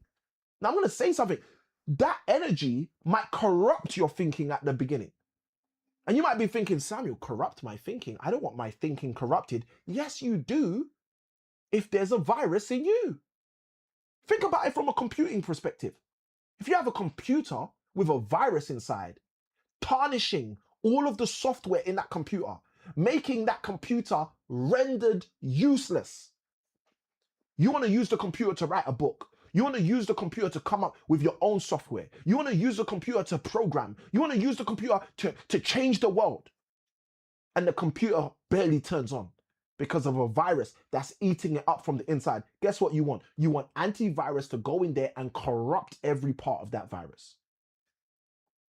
So the first time you shift environment and it starts to introduce you to a new energy, it might feel like it's corrupting your current thinking. But that's okay, because we want that thinking corrupted anyway. It's our old thinking. It's stinking thinking. It's the thinking that kept us in the world where we were blinking. Instead of allowing us to go to a place that's more profound, a place that produces the results that are sound. We have to be the people that say to ourselves one day, Samuel, it's time to change your environment. Samuel, it's time to go somewhere else so you can be someone else and produce the results that you've been waiting for from yourself. By taking it upon ourselves to shift our environment, we give ourselves the opportunity to receive new energy. When we give ourselves the opportunity to finally receive new energy, we are blessing ourselves with the opportunity to enhance our thinking. Now, if you haven't realized this already, here's where this really gets heavy. The moment you start changing your thinking, that will automatically impact your action, the way you act. And the great thing about when we impact the way we act is that is the key core cornerstone to produce new growth. This is how we get to where we desire to get to, by focusing on the freedom of our fortress, recognizing that I don't have to stay where I am. Where I start the race doesn't mean I have to come last place. I can start the race here and end the race somewhere else.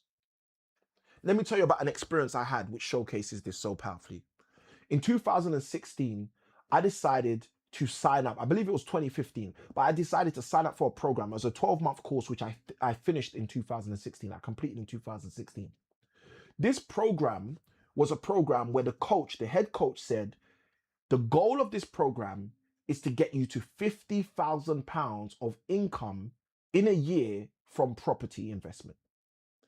And it's to get you to build a £1 million property portfolio. So that was the goal. I knew the goal. 12 months to super laser focus on a 12-month journey to acquire £1 million worth of property and £50,000 of income from property. But you see, in 2016, when I joined that 12-month program, which asked me for a handsome investment of 16,000 plus VAT, okay?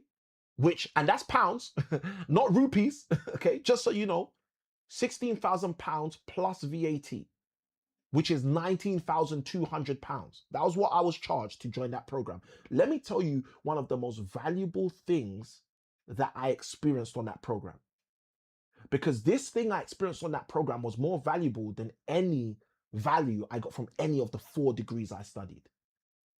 It was the new environment. It was the environment that shifted my energy, the environment that impacted my thinking, the environment that gave me a boldness to start to take actions that I always wanted to take, but for some reason I just felt maybe I was being fake.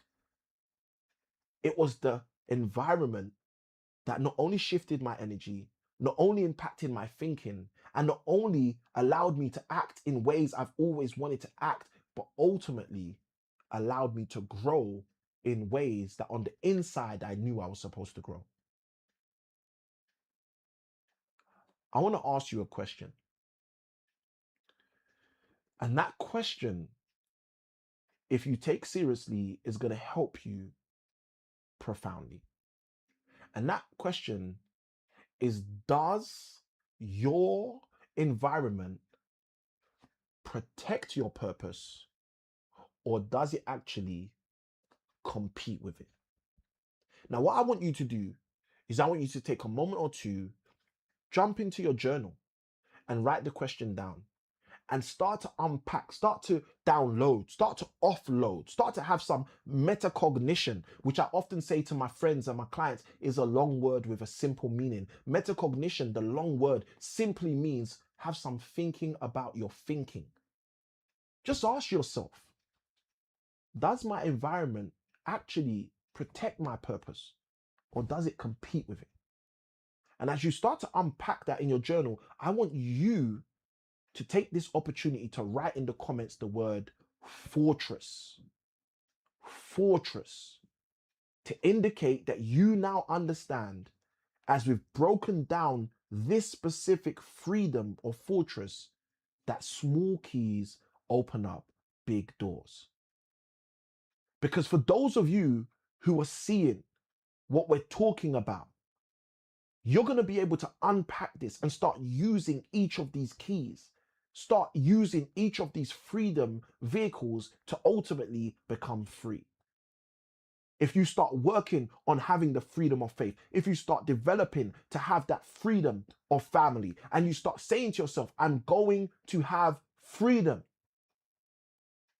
not just in my finances, but also in my fortresses, that's a person who becomes dangerous. If you guys are getting value, let me see the word value in the chat.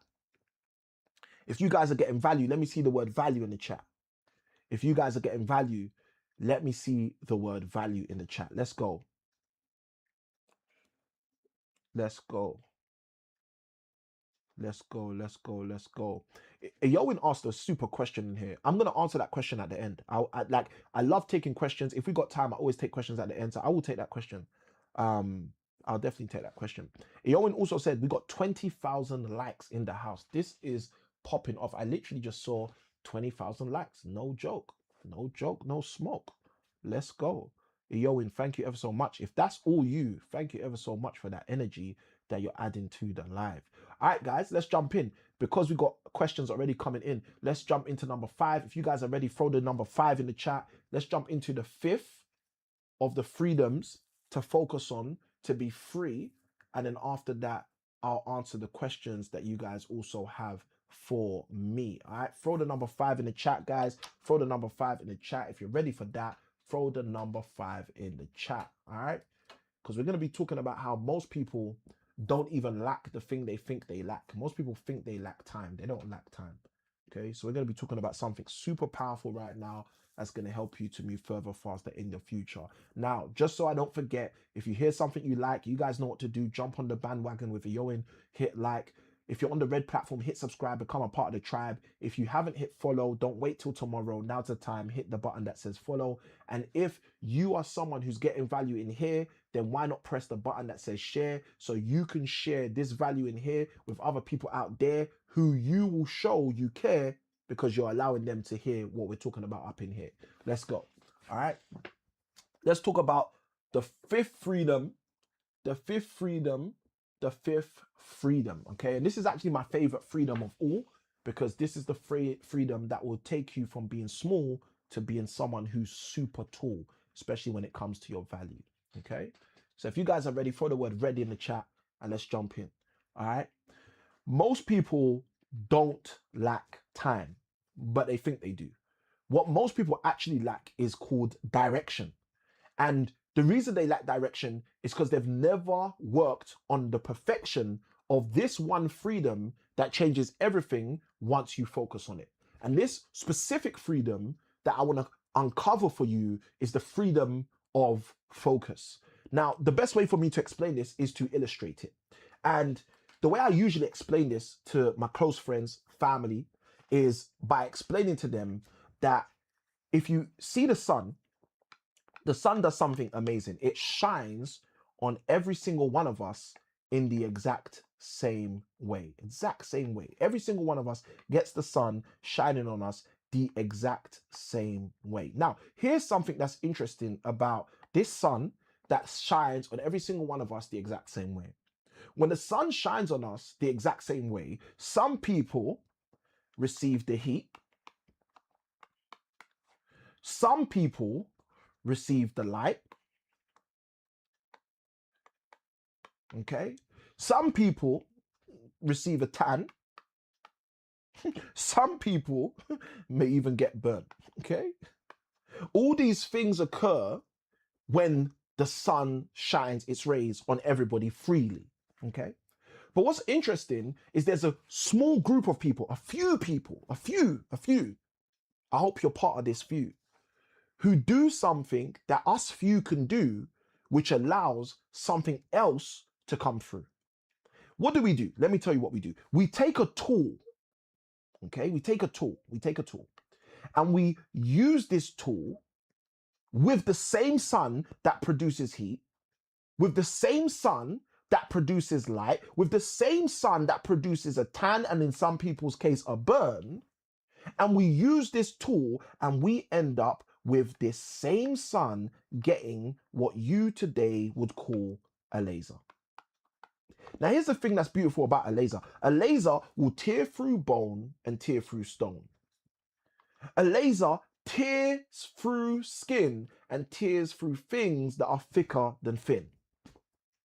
So the question you might be asking is, Samuel, how comes you get a laser? I get a laser because I use a tool.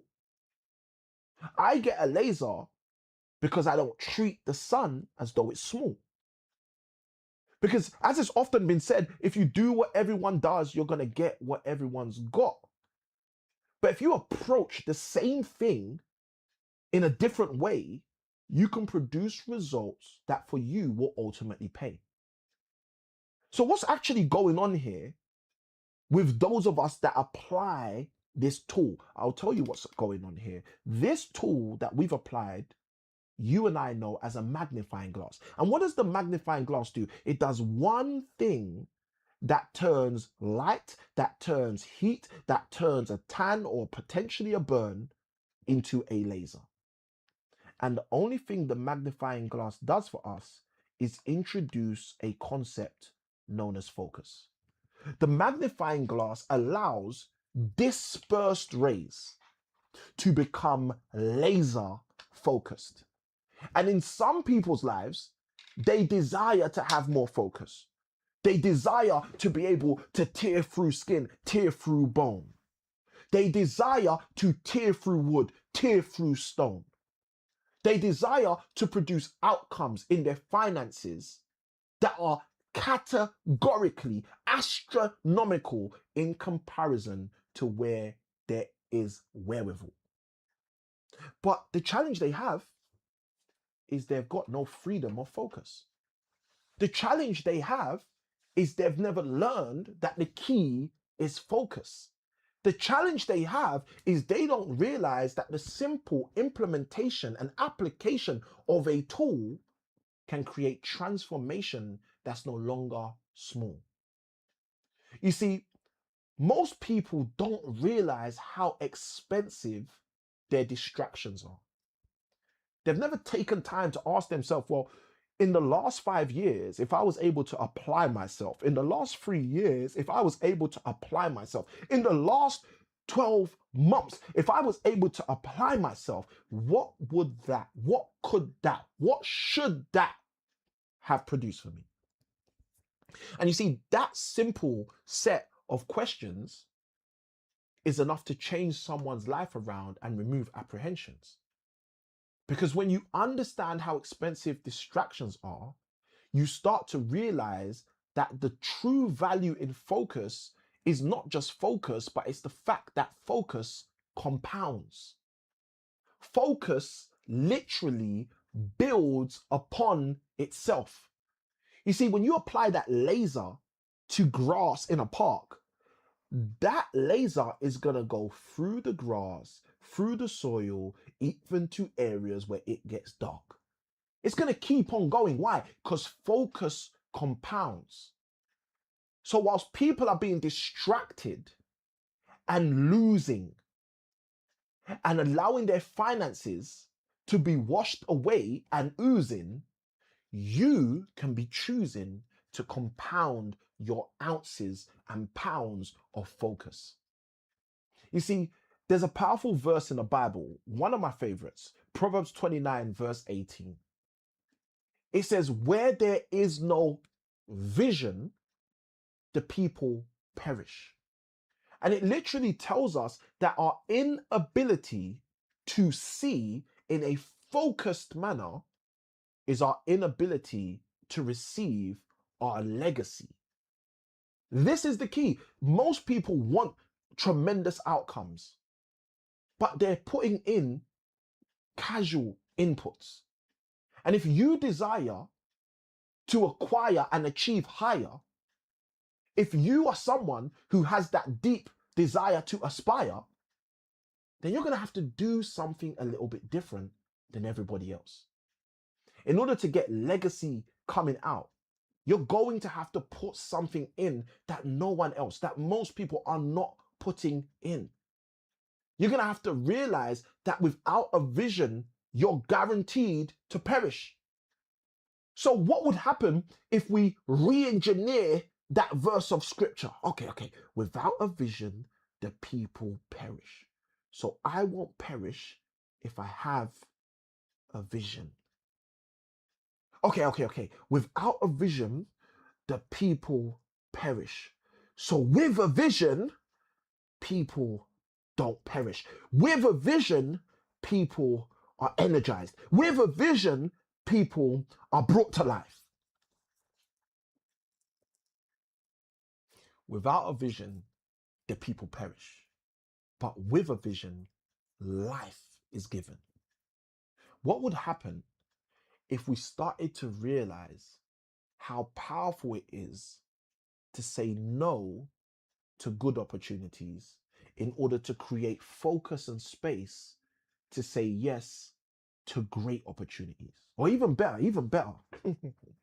What would happen if we started realizing how powerful it is to say no to good opportunities so we can free up the space, the bandwidth, and focus to say yes to God opportunities? You see, There's opportunities in front of you and me that if we were able to say yes to, would change our trajectory. But because we are perpetually, consistently saying yes, yes, yes to opportunities that truly we only say yes because we feel under a form of duress, that's the reason why many people don't receive their best. I want to share with you how vision helps to start to develop a focus that is going to be unmatched in your life. Let's start by illustrating this in the form of like a funnel. Most people have no vision, so ultimately, as we read, or as I paraphrase, they perish.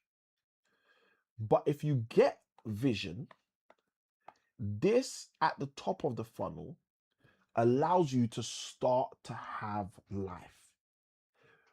But then when you say life, Samuel, what do you mean? Let me tell you what it does. You see, the clearer you see going forward, the better decisions you can make going forward. So the way this works is the purpose of having a vision. Like I said, most people don't lack time. What they lack is direction. The purpose of having a vision is so you can have a direction. Now, why do you want direction? So you can finally make some life correction. You get the vision so you can start having, for the first time, some real priorities. That's the value intrinsically of having a vision. The vision is so clear, you can now say to 95% of opportunities, get out of here. No, that's not for me. No, that's not for me. No, thank you. No, thank you. No, thank you. No, that's not mine. You see, the problem we have in society today is everybody's trying to get to a destination so fast, they're saying yes to everything as if it won't last. They just say yes to everything instead of realizing that some things aren't for you. Some things are for somebody else. This is like when I often teach about people eating their seed because they're dealing with greed instead of allowing their seed to produce all that they need. It's exactly the same thing. Because if you invest the time to develop your vision, you'll start to have a set of priorities and be able to say no to so many more things that are stealing your focus and thus are extremely expensive to you. But once you say to yourself, you know what, I'm going to get laser focused. I'm going to get super focused. I'm going to get so focused, I can make results happen. Let me tell you what happens next. Your priorities provide that focus. Once you say, I'm going to do it my way, once you make that commitment and you say, you know what, I'm going to get super invested in this thing that I know I'm supposed to be doing, this thing God wants me to do, you know what, I'm going all in. Let me tell you what happens. Your priorities start to create focus for you because they give you the power to say no. They give you the power to say, I'm not going to go. They give you the power to do things that only you can do alone. The Bible says it in a way so much better than I can say it. It says your gift will make room for you in the presence of kings. You will not stand before mean men.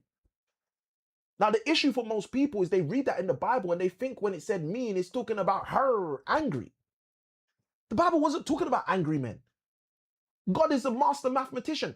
The word mean mathematically means the average. The principle that Solomon, one of the wisest men in the world, was telling us when he said your gift will make room for you in the presence of kings and you will not have to stand in front of mean men. He was telling you if you start to focus on the gift that's in you, you won't stay around people that can't add value to you. But what's happened is we've got so invested in saying yes to everything around us that now we spend most of our time around mean, average people, and we're wondering why we don't feel as though our gift is activated and ready to go anymore. We need focus. We need focus to be clear about our vision. We need focus to have that strength, to have priorities. We need focus so we can say, once we know our priorities, an effective and effectual no, we ain't gonna go. And when we say no, it creates the bandwidth for us to finally have focus. And let me tell you what consistent focus produces. Consistent focus produces consistency. This is how we get consistency. We get consistency because we consistently have focus. Now, most people don't understand what the sum total result is, because I said to you, focus compounds. Most people don't understand what the sum total result is of having consistency. I'm here to tell you, the sum total result of having consistency is what you get out of the funnel, like me, is legacy. That's what comes out. That's what becomes the result of this. When you say to yourself, I'm going to get super focused. I'm going to see the vision that God has for me. I'm going to have the outcomes because I've decided to put in the inputs. The vision gives you the priorities. The priorities create space for your focus. The focus gets executed consistency, and that consistency gives you the output of legacy. I want you to do something in your journal. I want you to take out your pen, take out your notes, if you're using your phone for notes, whatever you're using for notes. And I want you to write down and complete this sentence. I want you to write the sentence down, but I want you to finish the sentence because it's going to be different for you than it is for me. The sentence is, if I could only achieve one meaningful thing over the next 3 years, it would be. And I would love you to finish that paragraph, sentence, or page for me. If I could only achieve one meaningful thing over the next 3 years, it would be. And I would love for you to finish that sentence, that paragraph, or those pages for me. If you got value from what I've been sharing with you, write the comment focus, because that is the freedom that is going to set you free like no one else can set you free. If this has been valuable for you guys, throw the word value in the chat. If this has been valuable for you guys, throw the word value in the chat. And for those of you who resonate, throw the word focus in the chat so I know that this was of value to you as we put this together to add value to you. Let's go. All right, guys. Now, a few things I want to share with you, which I think are going to be valuable to you. A few things I want to share with you, which I think are going to be valuable to you. First thing is this. Freedom, true freedom in life is not found in the way most people think it's found. Most people think freedom is one thing. They think when my family gets sorted, I'll be free. Okay? Most people think, oh no, Samuel, it's not my family. When my finances get sorted, then I'll really be free. Okay? Now, there's other people who say, no, when I get serious with my faith, then I'll be free.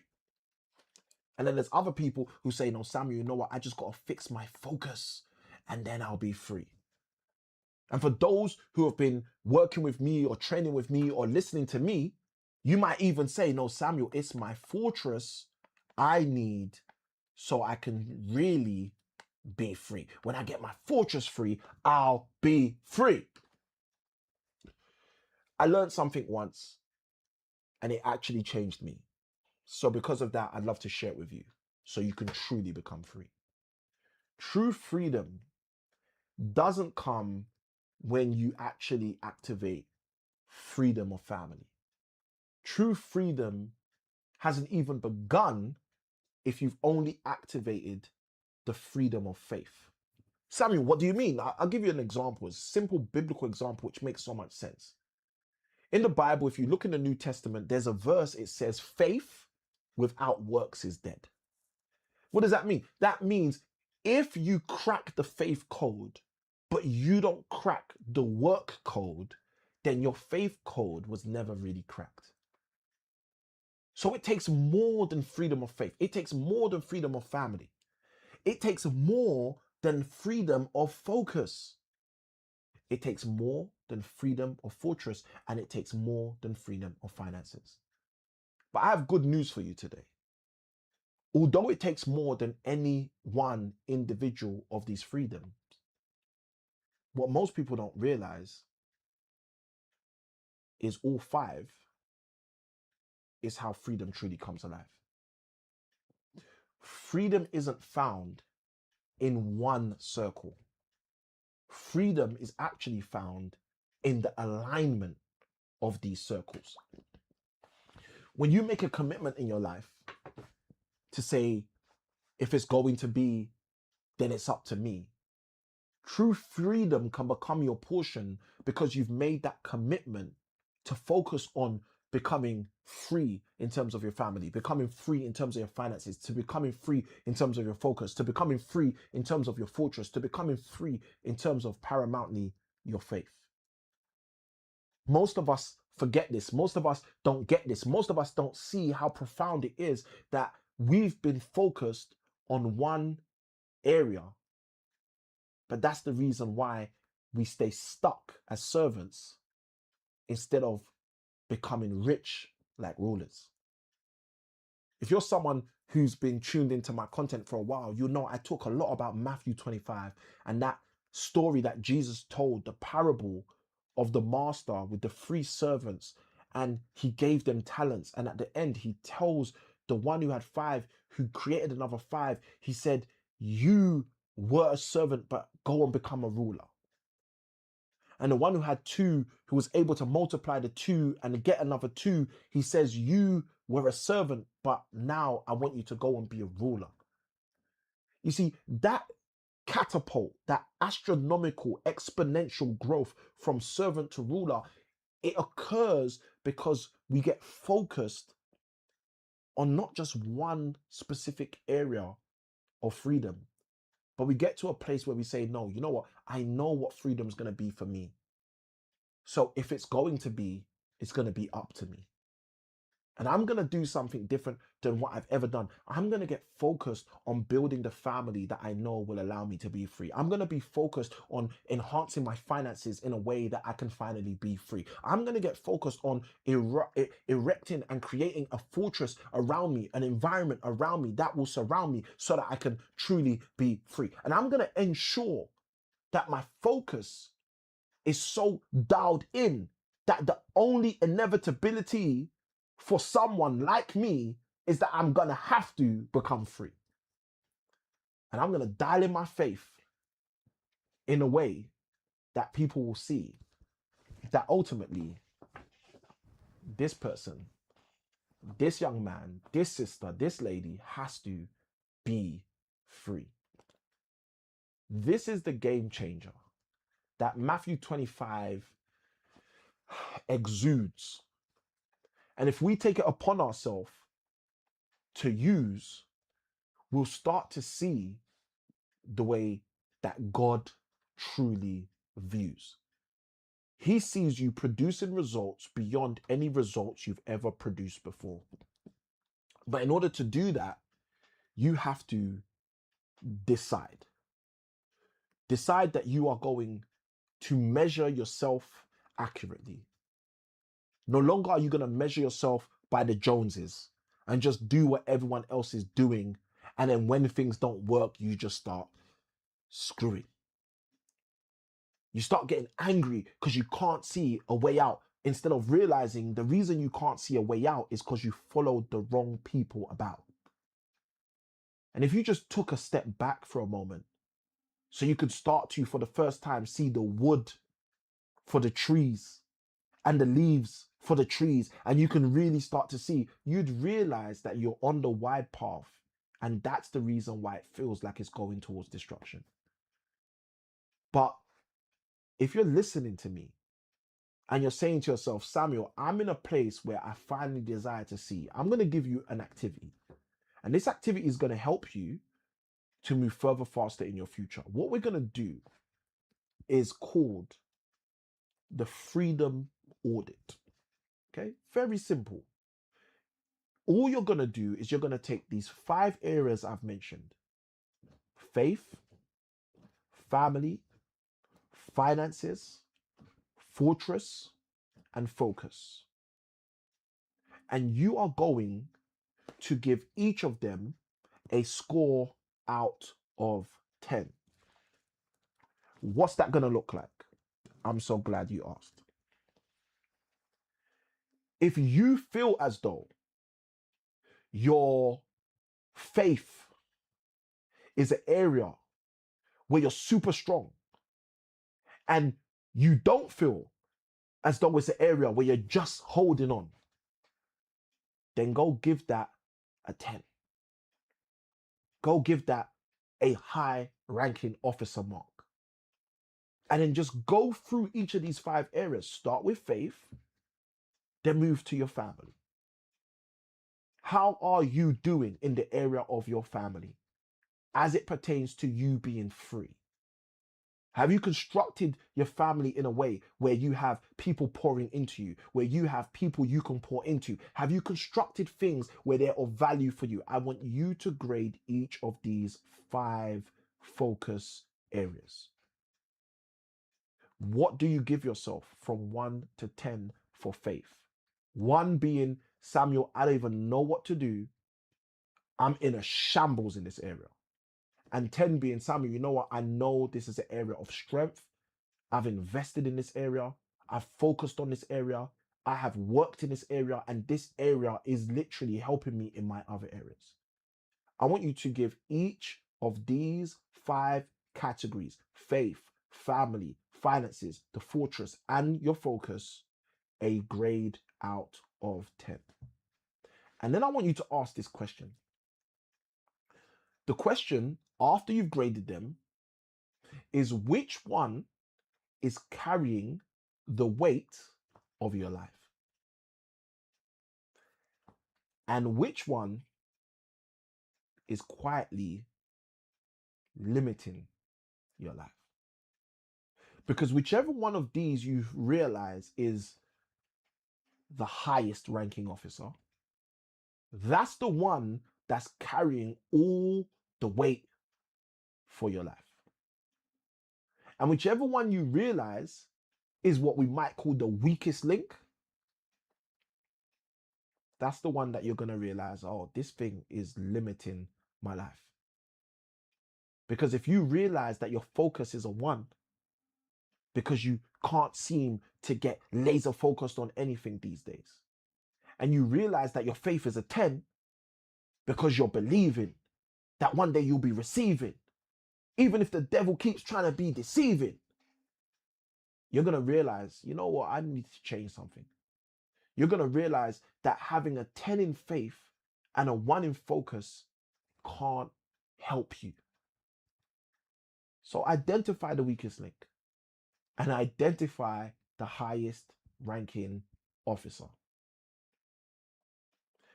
I want you to take this time with your notebook, iPad, tablet, stylus, pen, paper, everything you need in order to succeed, and carry out this freedom audit. Give yourself a rank 1 to 10 in each of these 5 areas. Where do you rank?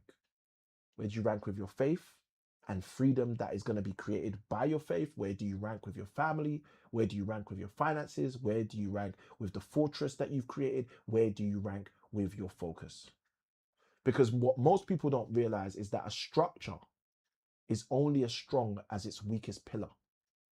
So if your weakest link is focus, then your whole fortress has the opportunity to fall down. And what I want you to do once you've done the full audit is I want you to make one commitment, And this isn't a commitment to me. This isn't a commitment to anybody. This is a commitment to you. The commitment I desire you to make is to focus this month not on trying to get your total score higher, but instead, I want you to choose one of these 5 freedoms, and just focus on more deeply strengthening that individual freedom over the next 30 days. Just make that commitment to yourself. I've done my freedom audit.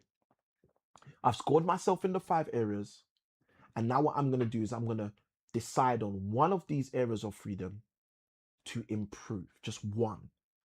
And I'll spend the rest of this month, the next 30 days, just improving on this specific one freedom, so that my weakest link doesn't stay my weakest link.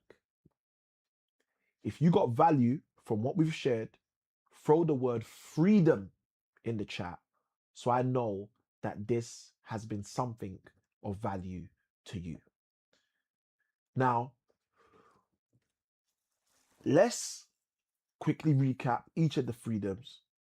The first one was freedom of faith, and that's your internal beliefs, because they are the things that dictate your external behavior. The second freedom we covered was the freedom of family. That's your relational ability and also proximity, because the relational proximity you have shapes your ultimate standards.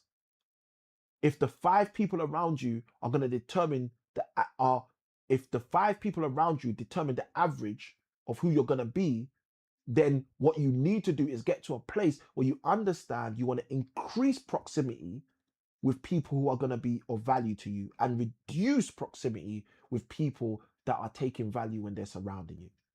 Okay, so family, your relational proximity, okay, because this is the thing that ultimately determines where your standards live at. The third freedom we spoke about was the freedom of finances.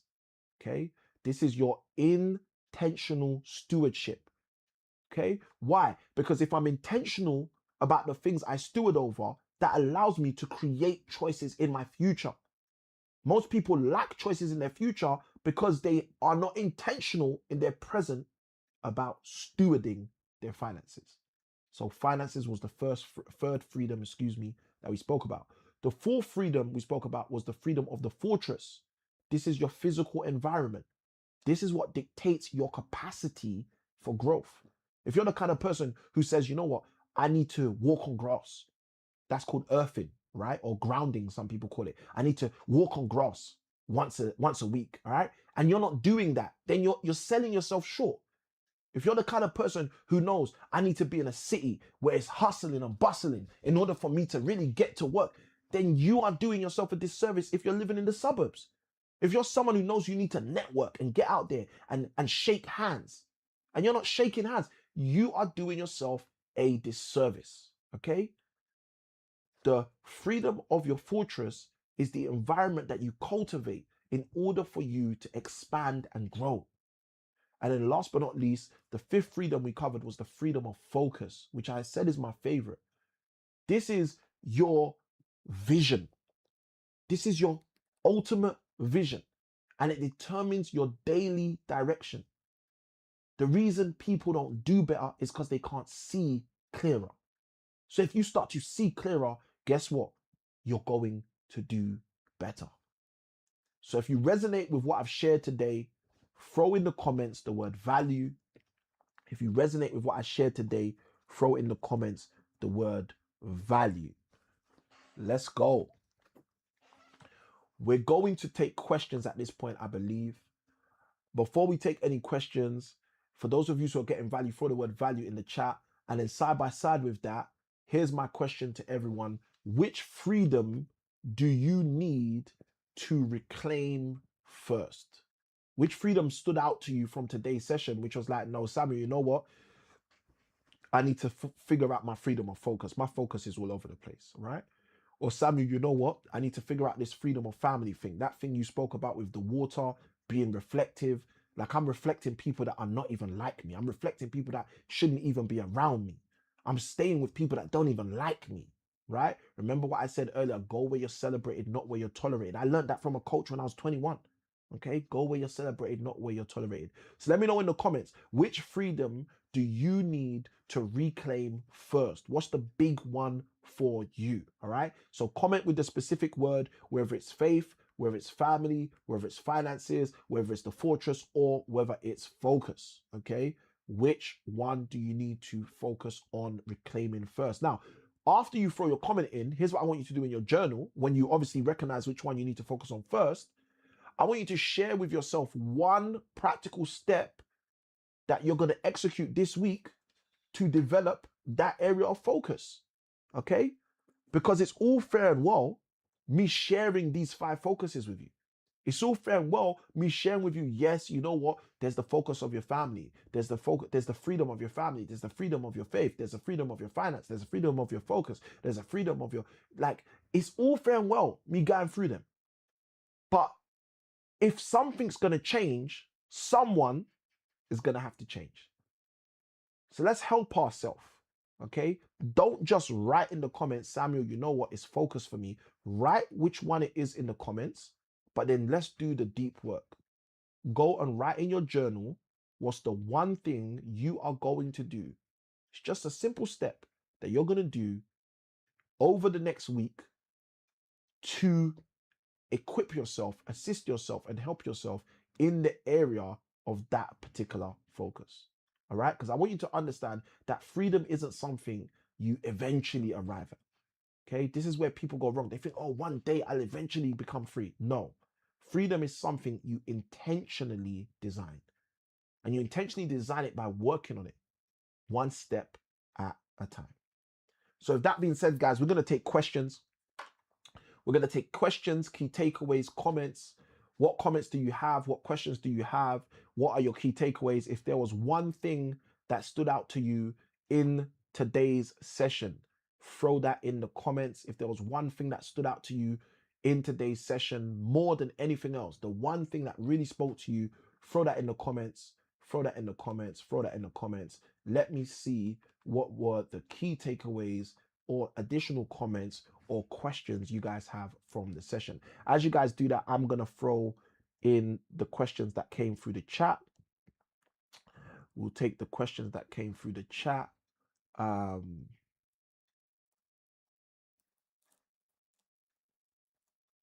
love this. All right, so first question that came in earlier is from Zach. Zach's question, powerful question from Zach. Zach says, hi, Uncle. What is the best piece of financial advice you could give to us supporting you?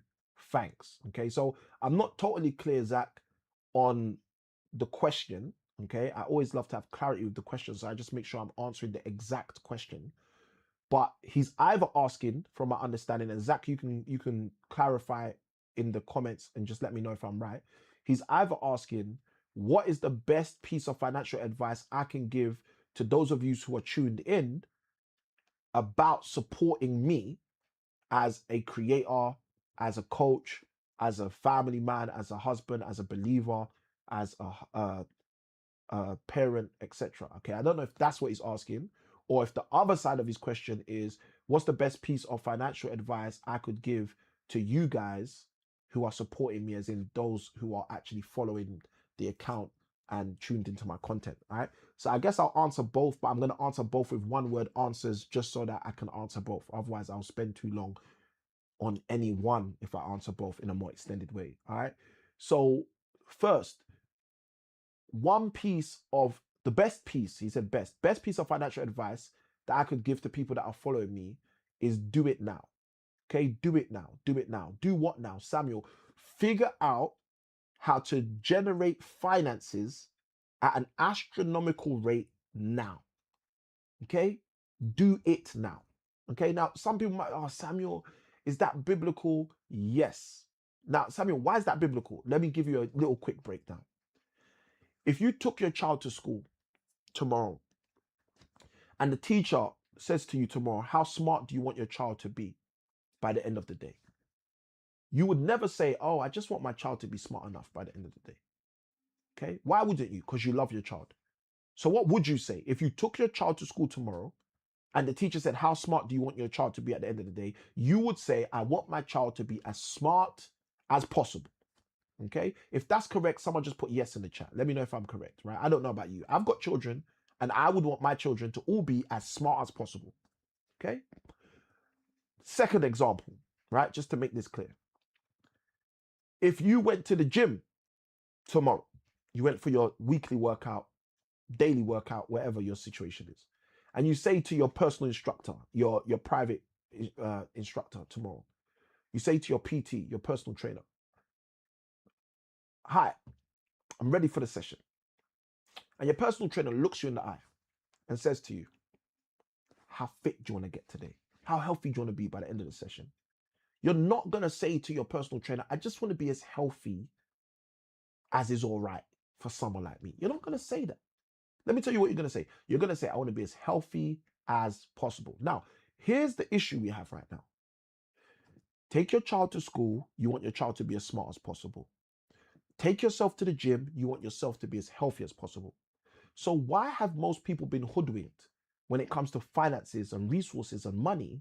When you ask them, how wealthy do you want to be? They say, oh, I just want to have enough to get by.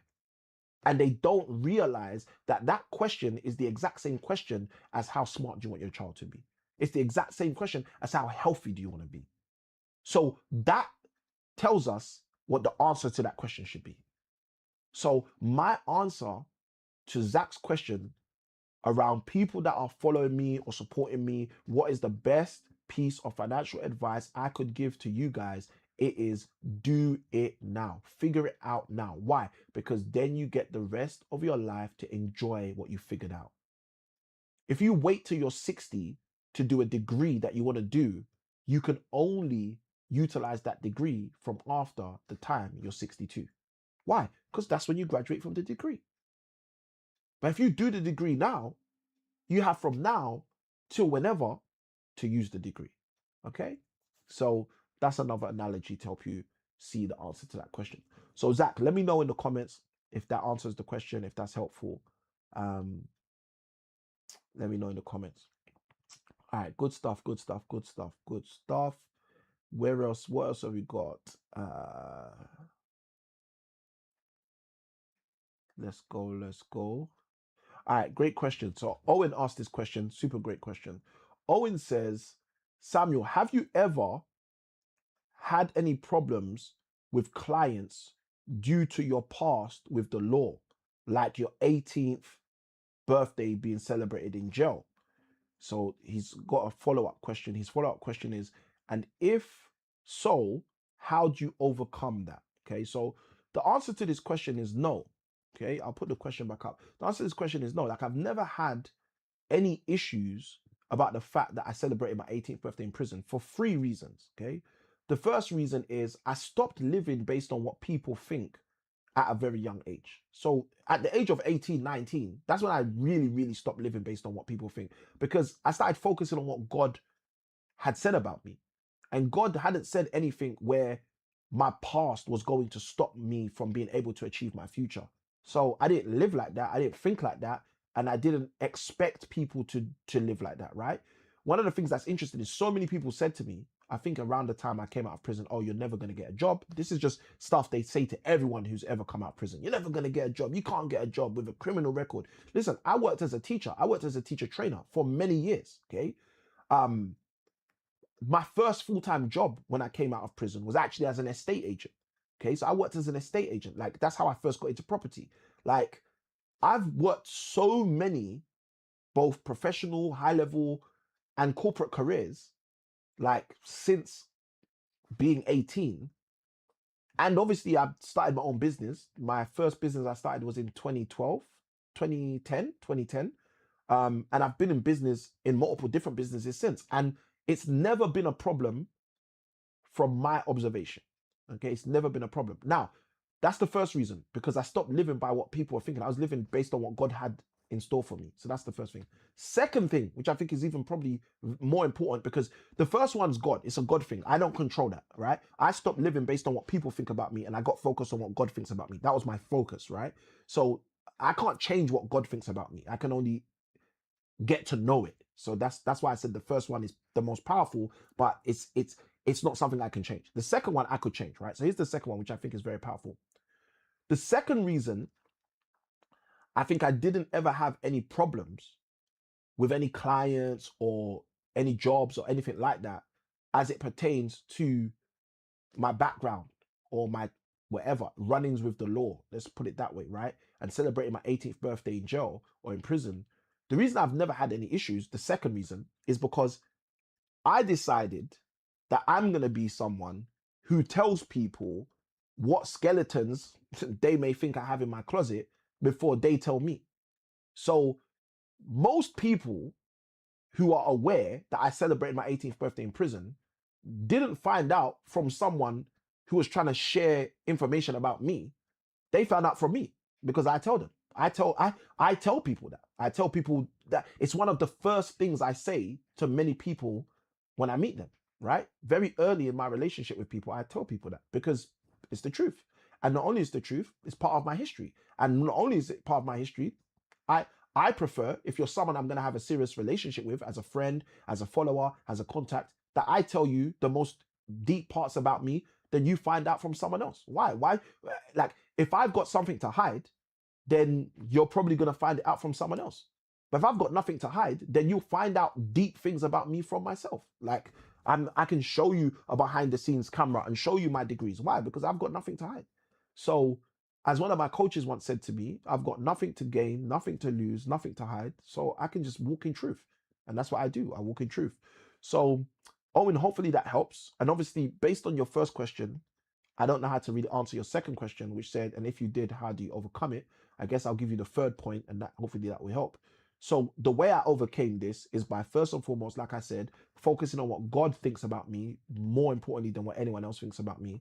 The second way I overcame this is I just made sure that I was the person who told people things that they might think they know something about me by finding out from someone else. That's the second thing. And the third thing is I made a decision that nothing in my past was going to determine my future.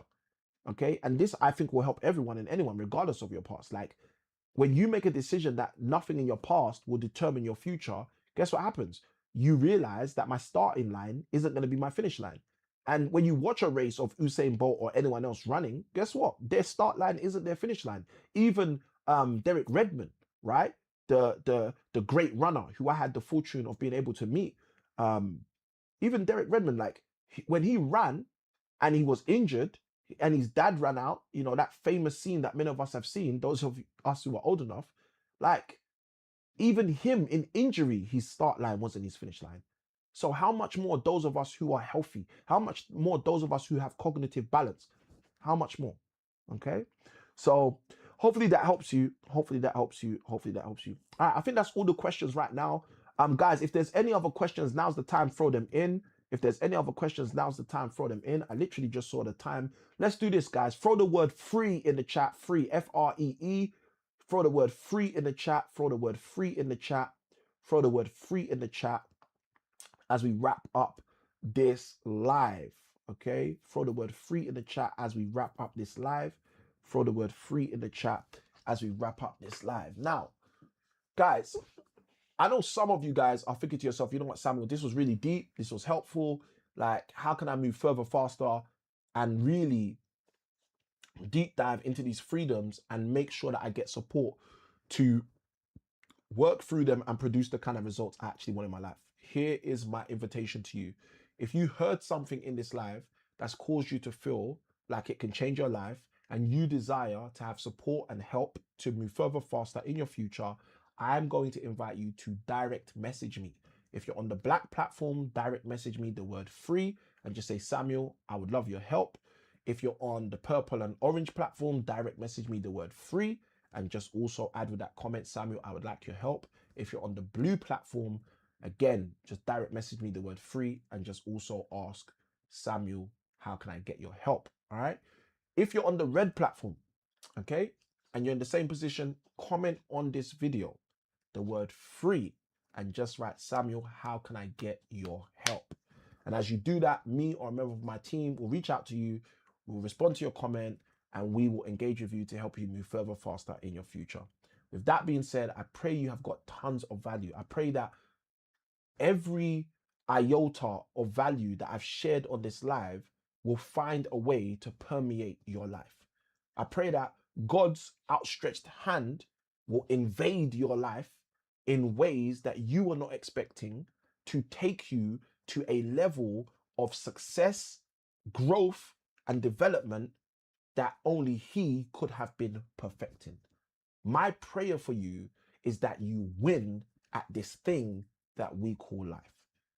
And I pray this for you in the matchless and mighty name of Yeshua, Jesus the Christ, I pray. Amen, amen, amen. Look, I love you, family. It's always a pleasure being able to add value to you guys. Today is one of my son's birthdays. It's my actual special chosen son, my special chosen son. So I'm super excited to be celebrating his birthday with him today. And I decided to come on live just to add value to you guys, because when I'm blessed, when I'm winning, I know I have to share and distribute that love as well. So with that being said, guys, I'm going to be out without a doubt. As I usually say, you know, small keys open up big doors. Good day. God bless. Stay blessed. And I'll see you on the next one. Let's go.